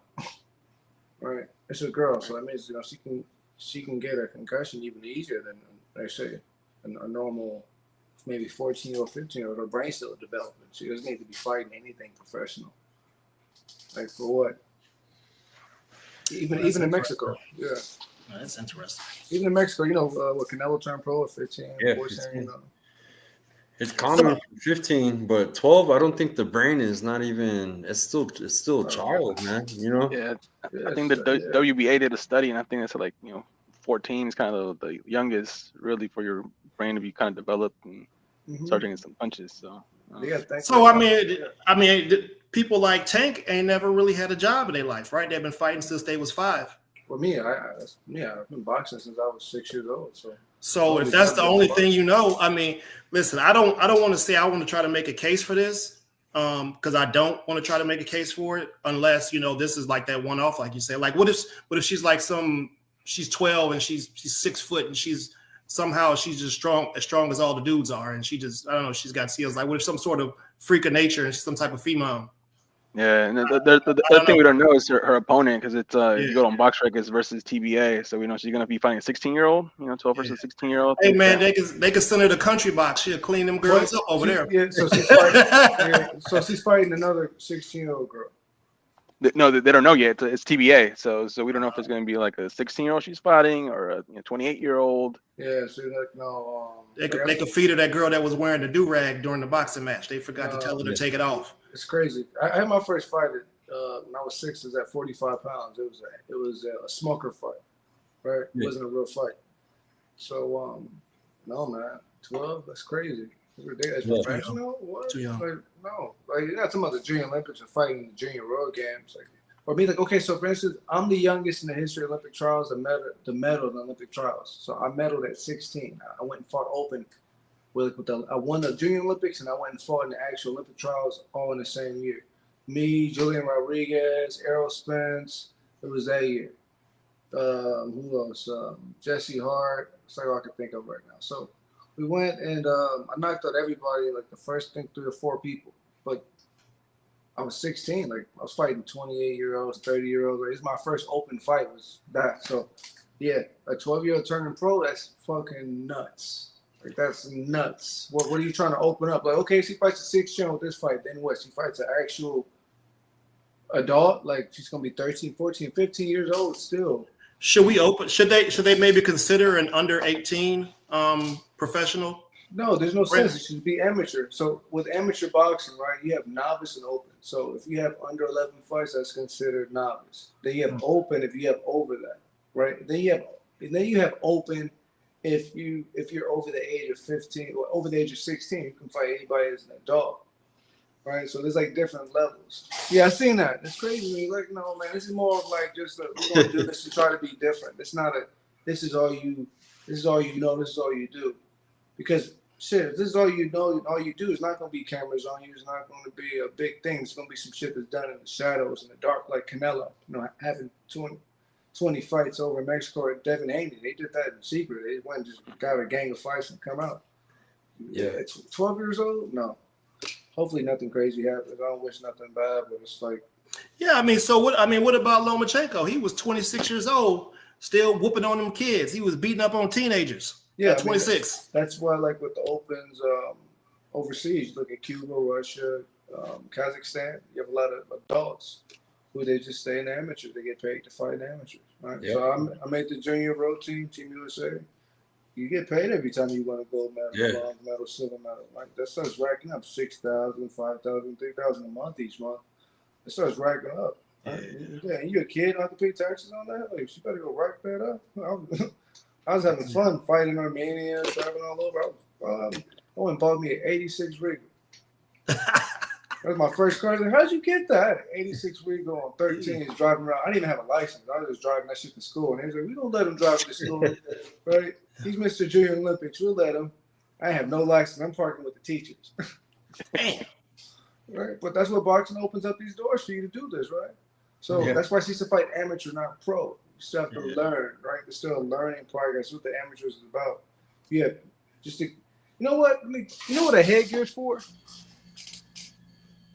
Supposed to stop you from getting cut, right? No. Boxing headgear is for if you get knocked out and hit the ground. Oh, okay. That's the number one reason not to have a street fight, because if you punch somebody and they go to sleep, they hit their head in the ground, they'll die. Yeah, they die. But like I'm saying, even in training, like people don't understand that headgear is not for you to absorb punches. It's for if you hit the ground and get knocked out. That's why there's a little pad on the side, a little pad on the back. You have the pads on the ears and the pads on your face. So if you hit the ground, the headgear will stop you from smashing your nose. It's not from stopping punches. All right, but it just goes to show, like, that's how people box. Like, that shit's, it's like having a t-shirt on someone stabbing you. Like, the t-shirt's not really stopping too much. The headgear's not stopping shit. Let me be honest with you. It's not stopping nothing. But people put these big gloves on, these big headgears, right? And they get used to fighting like that. They get in these fights, and they just getting brain damage. You see a lot of these small little, like, these small fighters. I was over at the gym. I'm not going to say the gym, but I was at the gym. A whole bunch of little Mexican fighters. And they just beating the shit out of each other. I'm like, I know they've done weeks of this because they're about to fight next week. And it's like, it's crazy because they're not even in the beginning of their career. Missing teeth, busted up, eyebrow damn near gone, keloided away. Like, it's crazy, dog. That's why when people talk about fighters, I'm like, if you only knew some of the wars we had to get through on the streets, in the gym, at school. I had to fight people my whole life just because I was a boxer. So I got to fight at the gym and I got to fight outside just because I box. Like, you know, that's why I hate, like, I just can't stand it. Like, people, it's not the best way to put it. Even salt looks like sugar, right? So everything look the same till you get a taste. Boxing, it all look the same to you until you hop in that motherfucker and got somebody beating on your ass.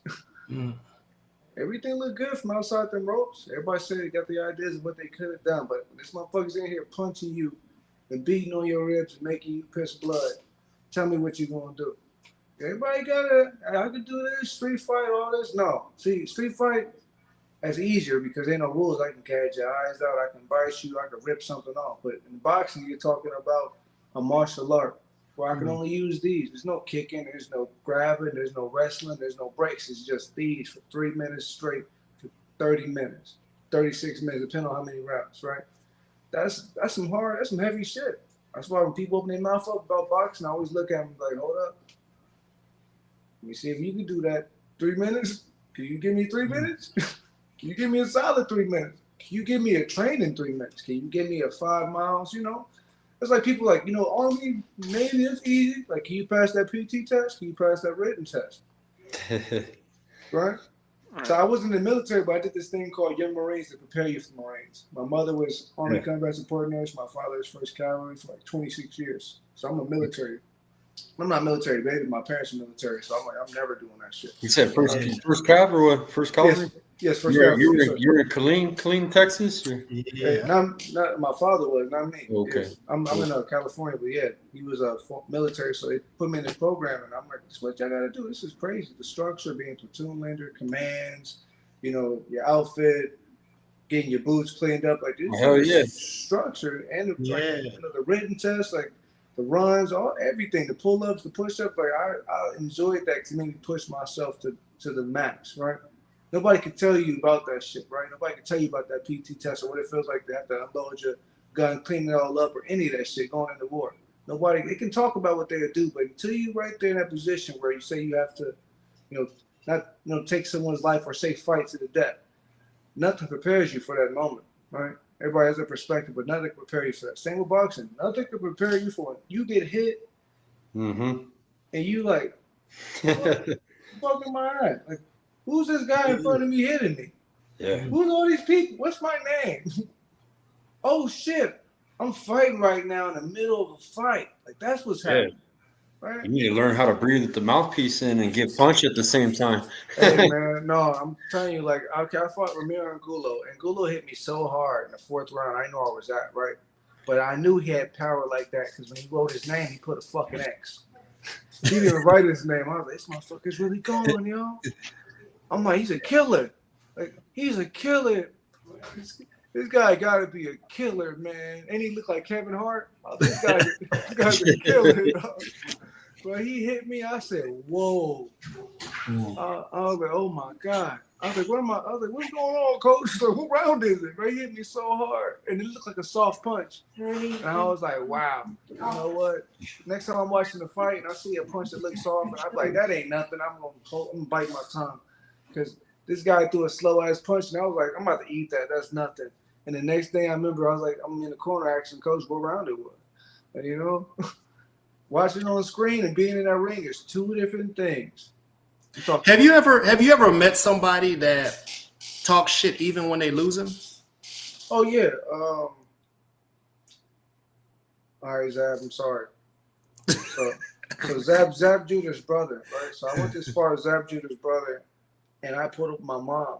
And at the time, I just flew in from Detroit, from Crunk, and I met my mom in Vegas. And I'm doing this sparring in Vegas.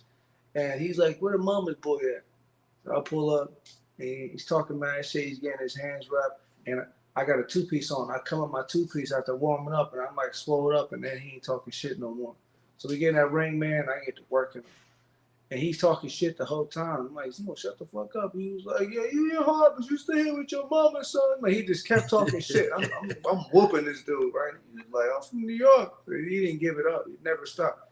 Some guys they don't stop. James Toney, man, never stopped talking shit. I sparred in front of him before, and he was talking more shit than I was. And I'm like, how you out talking to me? I remember he talking the whole time. James Toney, shit talker. Who else? Adrian Broner, one of the biggest. I've known Adrian Broner since I was probably about 8 years old, man. I got nothing but love for Broner. Broner is an amazing, bro. He's an amazing guy. And you wouldn't think that. Funny. Out funny, but like, if you say you see me looking at something, he'll buy that food for you. If you see looking at some food, he's that type, right? He's just an amazing guy, right? Him, RIP coach that passed away too, Coach Stafford. Yeah. But Adrian Broner, amazing. He can talk all day. Who else? Crazy guy. Mike, RP Mike McCullough. Body snatcher, right? Yeah, Michael McCullough. He was amazing, man. Being at Johnny Tacos with him or Marquez Sosa. He's like Cornelius Edwards Boza. He's a former world champion. Him being at Floyd's gym, like being around this world champion, them just talking boxing all day. Yeah. My uncle won a title for him, Boza Edwards. Yes, Boza, right? That's how I know the name. 83 fight of the year, and then the year before, that's what it was. He fought Bazooka Lamone. It wasn't Roger. It was Boza. Boza Edwards. 1 and 2. Yeah. Boza would talk about. He was like, Anthony always tries to throw his uppercut like this on Bobby Chacon, and I tried to wind it up. It was Boza. It wasn't Roger. Yeah. Boza. See, I heard Bobby Chacon my whole life. My uncle defended his strap with him in '83. He won it, and then he defended it against him. Bad motherfucker, Bobby. That whole era, Bobby Chacon, Cornelius Boza, Alexis Boom Boom.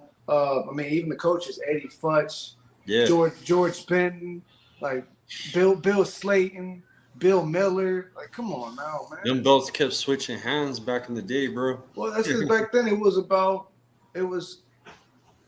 just about legacy, but that's the only way we knew how to do it was I want to fight you because you say that you're the best, and I think I'm the best. So let's put it to the test. It wasn't no manager, no advisor, no negotiating in the middle. It wasn't. Of course, we're gonna make the money, but at the end of the day, I want to be able to say I whooped your ass. That's how we got the 4 kings. Well, I'll say 5 kings. We got to have Rafael Benitez at the end of our list because that's some bullshit, right? Yeah. You can't talk about them and not say Rafael Benitez. He don't know what I'm talking about, dude. You know Rafael Benitez? Of course I do. Hey, wait a minute, hold up a second. Wait a minute. We're gonna have to put some respect on some of these people that actually don't professionally box. You know what? Matter of fact, I'm about to get on my box right now.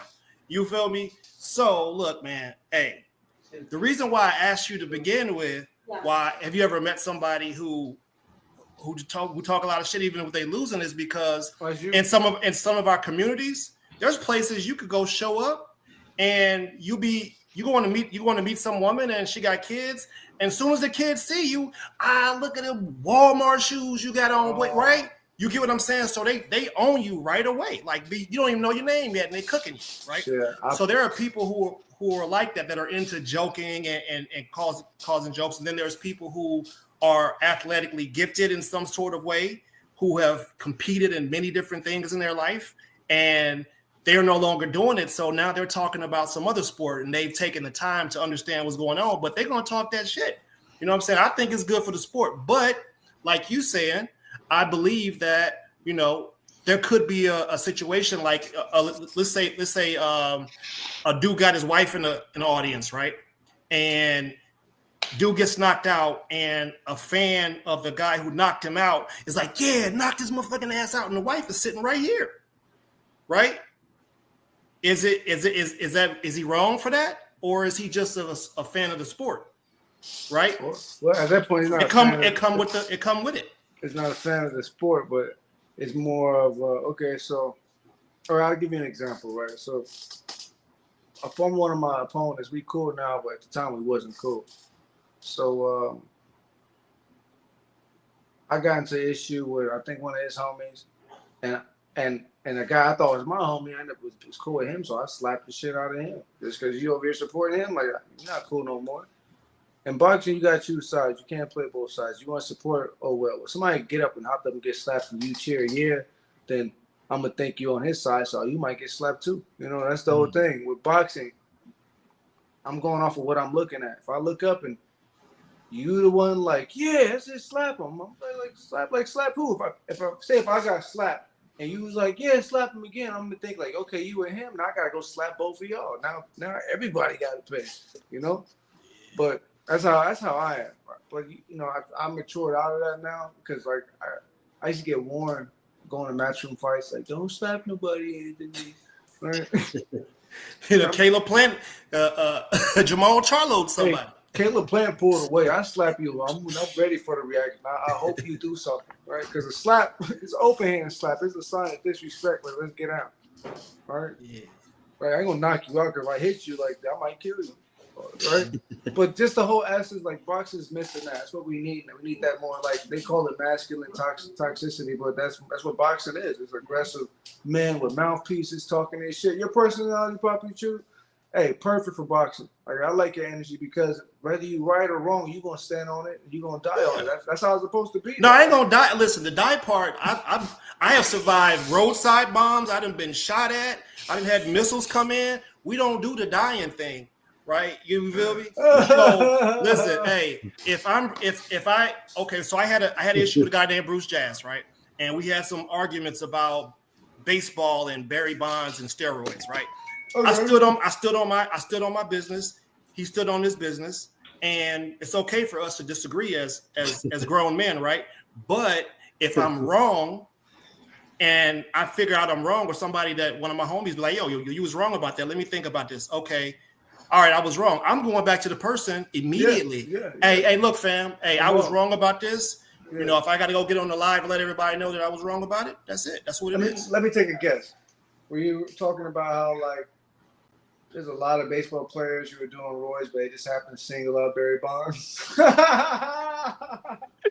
I mean, where's the if you didn't got no tests, how come he ain't in the Hall of Fame? Right, but how many guys? You ain't got no positive tests. You got hearsay.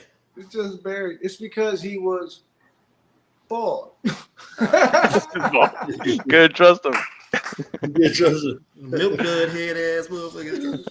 Oh man, it's just crazy how in this sports people just pick. Can't talk about a topic, but it's not hypothetically or theoretically somebody has tested positive. Well, a coach has had 7 or 8 of his fighters test positive for PEDs. Yeah, something going on in that camp, boy. They say it's the chicken or it's the turkey, or maybe in England, like it's the egg for time been. Like I don't know. Yeah, they saying it's everything but the needle. Hey, you see Antonio Tarver got real quiet when he started talking about PEDs. He started commentating. You can never get Tonio shut up. Tonio gonna talk his shit. That's my boy. As soon as they talk to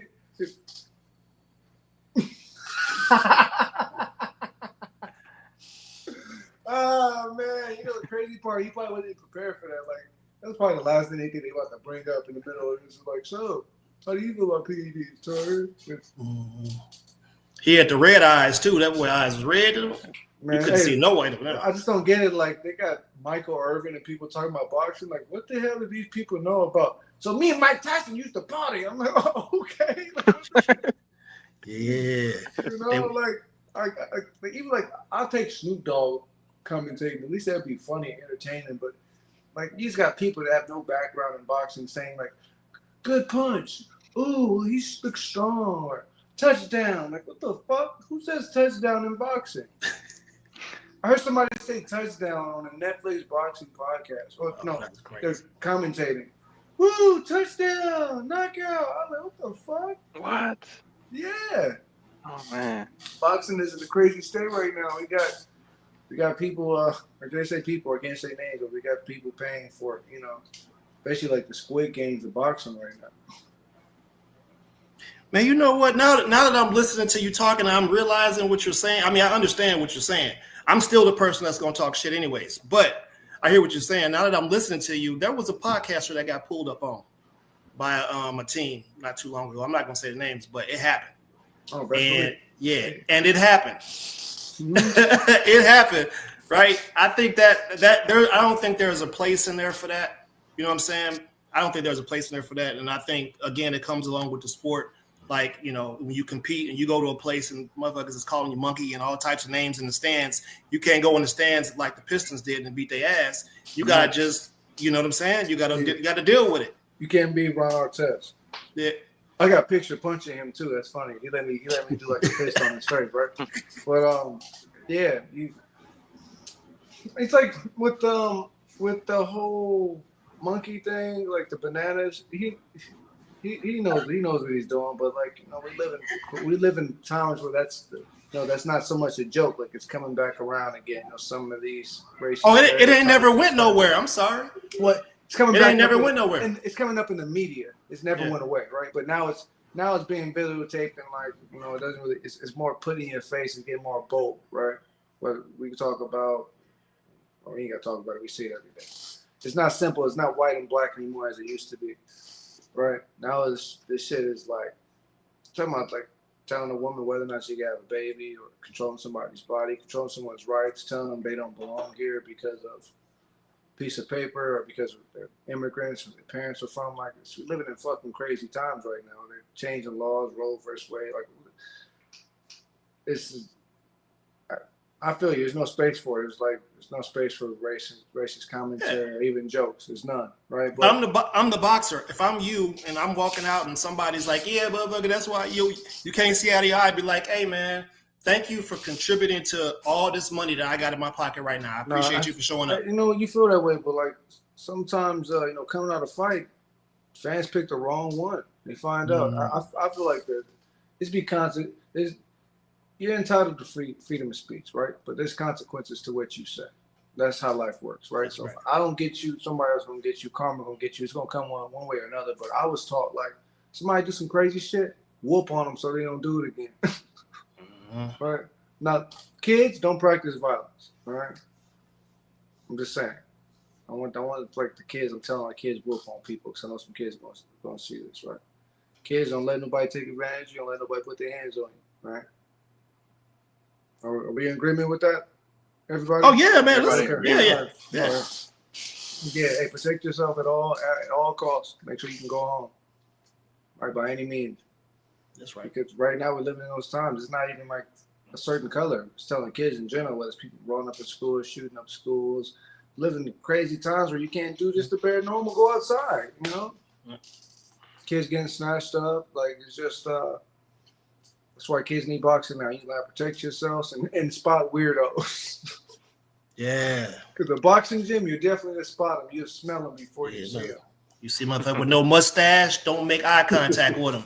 Hey, usually the guy with no mustache, he's always wearing bright colors, like neon colors. You gotta watch that guy. Hey, listen, man. I tell everybody right now. Hey, I got my reflective traffic gear on, so when I'm walking down the dark street to somebody's mama house and knock on the door, she gonna be able to see who I am. Shit, nobody knocking on my door. Come on, Daddy's here. No, hey, how often do you guys do your shows? All the time. Hey, I would like to start being a part, man. Come on, man. Come on through. I'm down. Yeah, we normally do this on Sundays, though. We all get together and we do like a podcast. I'm down, man. I'm down because you guys all bring different perspective. He just sit there and watches like the Suge Knight of the show. Yeah, he's a director. Yeah, and you get to direct. But now, both you guys' perspective. You're in boxing, you know, you guys are doing stuff in boxing, helping fighters, giving back in every perspective, and you have the perspective of a warrior at the end of the day. It's that gut instinct to flight or fight, right? Yeah. We both feel the same shit cowards and champions do. Motherfuckers ain't scared of nothing. And you know, crazy thing is like, I've never been like really fearful. It's like understanding the consequences. Now it's like, wow, I was really wild. Yeah. But I think that's where I'm at now boxing. Like, I feel like I've matured. Like I've come around that curve of like animosity and being emotional, and being angry, and making it personal. You know, because you go through it as a fighter, you know, you need that top level. Like that switch in you. But now I feel like I'm learning at 30. Like I'm learning how to master and use it. Like now I don't let people get me emotional because like what? Now I'm just gonna be mad and want to fight some shit. Like it's not gonna go anywhere, you know. Like a weak man is one who can't control his emotions. I'm learning that, you know. I'm 30. I grew up without my pops. Lost my pops at 6. Like I was raised by like an emotional, aggressive Cuban woman, right? So like, and boxing is full of just a whole bunch of emotional ass, angry dads. Like harder, faster. What do you mean? You know. So it's like at 30, man, I feel like I'm finally seeing boxing from a non-emotional aspect. Like I'm really maturing into the art. Like how Bruce Lee looked at boxing, how Bruce Lee looked at martial arts, right? He started breaking the rules. Hey, man, start breaking the rules and seeing, like, you know, certain things apply. Like, oh, like this isn't what boxing is an illusion. It's not what people think it is. They don't feel how I look and they don't look how I feel. But you brothers know that. Y'all teaching it. I don't know about you, though. I don't know about you, Poppy. Like, hey, come join the show. I might be able to put you on some game about something. I know you could teach me a few things, for sure. You ain't never seen that. You ain't never seen that pepper spray offense, though, right? You put the pepper spray in the eyeballs, and they go up here, and then you just start going to the body on them. Hey, you know what we gotta do for all the listeners. One day we gotta put some gear on him, and me and you, we're gonna get in the ring, and we're gonna spar. We're gonna spar for 2 minutes. Oh, wait, hold on. Turn sideways. Let me see the hair. Real quick. What you want to do? What you want to do, fam? Wait. What is that? What you want to do, fam? I got cornrows, bro. They go past your ears. Yeah, you know what I'm saying. See, now I'm about to start roasting this motherfucker.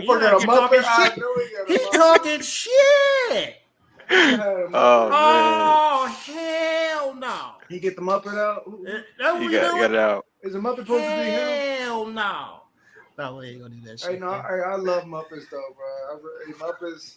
It's a Muppet movie called America or some crazy shit. You seen it? I've seen all the Muppet films. Man, I love like Muppet shit, Celebrity Deathmatch. You know what? We got something in common. If it's just the Muppets, I'm cool with that. We can disagree about everything else, but don't fuck with my Muppet shit. All right? I knew it was something. I didn't know what it was. It's a Muppet. That's all shit. He tried to get me. You got to stay ready out here. But you see though, but that's a friendship language with some people. You know what I'm saying? We just roast each other. There ain't nothing. It's just you got to keep your skills sharp. Some people, they get all emotional and sensitive and shit. That's okay. Hey, I play music, so you got the Muppet shit. I play music. Okay, I do that too. He said he do everything. He wanted. I do. Do what I do. All right? Man, hey, Skywalker, you better tell him. Yeah. We can talk offline. All right, we're gonna be talking Skywalker. Yeah. This Poppy chewing yayo. Yeah, heavy on the Poppy, light on the yayo. But for any motherfucker named Poppy chewing with a Muppet, he's not to be fucked with. You gotta watch him. I need a background check. I know I was talking about Hey, you ain't gotta go too far. You can go to Buchanan, Michigan. You know where that is, right? Buchanan, Michigan. It's right next to Notre Dame in South Bend. Nah, by South Bend? Hell no, I'm not going out there. Nah. Yeah, you pulled the puppet out. I ain't going to no South Bend. I ain't going to no. Hey, we got tears. Oh shit, bro. We got laughing tears. That's what it's about. See? Make motherfucker laugh a little bit. A Muppet out. Pull the Muppet out. I didn't think he was gonna do that shit. No, you wasn't expecting that. You wasn't expecting this shit either. No, because he keeps it. Yo, he got his own video camera. He prepares for that shit. Hey, shit can get out of hand. He'll have a video for just the puppet. He'll have a video for just the puppet. Hey, it could get out of hand real fast. I know it's a childish ass motherfucker. He got the crisscross haircut with a Muppet on his hand. Damn. Hell no. Oh, sure. Hell no. I know So where'd you get this Muppet from? You made it, ordered it? No, man. I had this. I ain't gonna do it. Because I'm actually serious. This thing gonna turn into something serious. I'm actually, we can talk about this off here because let's do that. Because Blair had a Muppet. Blair had a Muppet. Looked like Bronner. Remember? You talking about Blair Fair? Yeah, Blair, right? Yeah. Woo! Because we was gonna put together this band called the Punchies, right? Because he plays the guitar and shit. Hey, Blair's not funny, but y'all be having him on here too? We haven't had Blair. I went through. You have a lot of fighters on. I went through your page. I get a lot of fighters. I'm like, I didn't know y'all knew some of these cats. We know it's a small world. I'm like, wow. I hit up Blair. I just want to hop on because his guys ain't doing nothing but watching old wrestling videos. He probably sad as hell. Hulk Hogan died. Oh yeah, you can bring Blair on. I got something for him too. I like Blair, funny dude. All right, be careful. Blair type people, he show up at your house. You like, how'd you get my address? Oh yeah, he can come. Listen, man, I'm telling you, man. Listen, it's real funny style, man. If you ain't ever in the military, in one of my trainings, they spray you in the face with pepper spray, and then you got to run an obstacle course with your shit on fire and burning. And then you also have to take your mask off inside of a gas chamber and get active. You got to do all this shit with a bro. Man, this is crazy. Oh man, what? I gotta jump, man. But Anthony, you better go because Pops will get him. How many Pops on him too? This motherfucker over here look like Maxwell talking about pretty wings. Pretty wings. I'm gonna talk to my wife about these. Maxwell, look at ass nigga. What the fuck? Who's he talking to? Cuz? How many numbers you got, dog? Catch up. It could get out of control, fam. Yeah, we need a psych evaluation on this motherfucker. Hey, listen, I actually do have a psych doctor, fam. Yeah, I do. I think all three of us do. Hey, when you done been through some of the shit that I done been through, when you got the training I got, you need somebody to talk to, and I always encourage people to get somebody to talk to. Absolutely. Sure. Hey, I encourage it. It's no not stigma. It's okay to be fucked up, but it's not okay to not talk about it. You gotta talk about that shit. Yeah. Hey, motherfucker, pull. Oh, hey, there's a whole lot of shit going on. Hey, no, wait, hey, bro, hey, let's go. Write me on the DM because I'm talking to my wife. I'm here, we talking about the Muppet Show the time because I actually do want to get a Muppet. Okay. I'm talking ass. Don't post this though. Everybody watching this right now, I want you to know I'm getting a Muppet, all right? It's too late. Hey, listen, man. Don't make me go find one of your fights and have a Muppet do some commentary. You got to be careful out here because it get real funny. Hey, I'm all with it, dog. I have a Muppet. Hey, I forgot to tell you, bro. I picked up a Muppet too, bro, just because of you. Damn, man, y'all motherfuckers. I got one too. Yo, where's the Muppet at? Ah, that's funny. Oh, Hell my kids got it for me the other day. They noticed it. You got your funny. Muppet? That's player, man. Hey, we cultural influences. Yeah. You said cultural influence. Here you go with this shit. He always. I ain't about to. That's another topic. We can talk, bro. We can talk about anything you want to talk about when you come to our show. Just I'm gonna. What's the next one? Let me know. Sunday, 9 o'clock. Well, no, we'll see. Sunday, it's more. We got. Damn. I set up a back-to-back interview with 2 females that are fighting. Hey, don't trip. Let me know the next one. Okay. I'm here. Yeah. No, it was good shooting the shit with y'all, dog. Y'all got a great fan base, but even better, y'all great people, man. I like talking to you. And that Muppet shit, I'm about to tell my wife this shit. That shit made my night, dog. Hey, but you know it would have got real serious if we had ended up over at the D's Big Nuts. It would have got real serious if we ended up over there. No, it makes sense. You that guy. Yeah, I got it ready. I was like, I wasn't tripping off the book. I was just so wondering, like, why the fuck he got this book for? It had me confused. I'm like, what the fuck? These Big Nuts. Yeah, because when that Muppet pop out on these Big Nuts paws, it could get real dicey. Nah, whatever, dog. You keep you in the Big Nut book. I can keep that shit. But hey, bro. That's funny. Yeah, man. All right, man. Nice meeting you, man. Great talking to you. Let me know when you're on the next one. We can do this thing. Yeah, for sure. Cool. All right, peace. Thank you. Later, brother. Later, brother.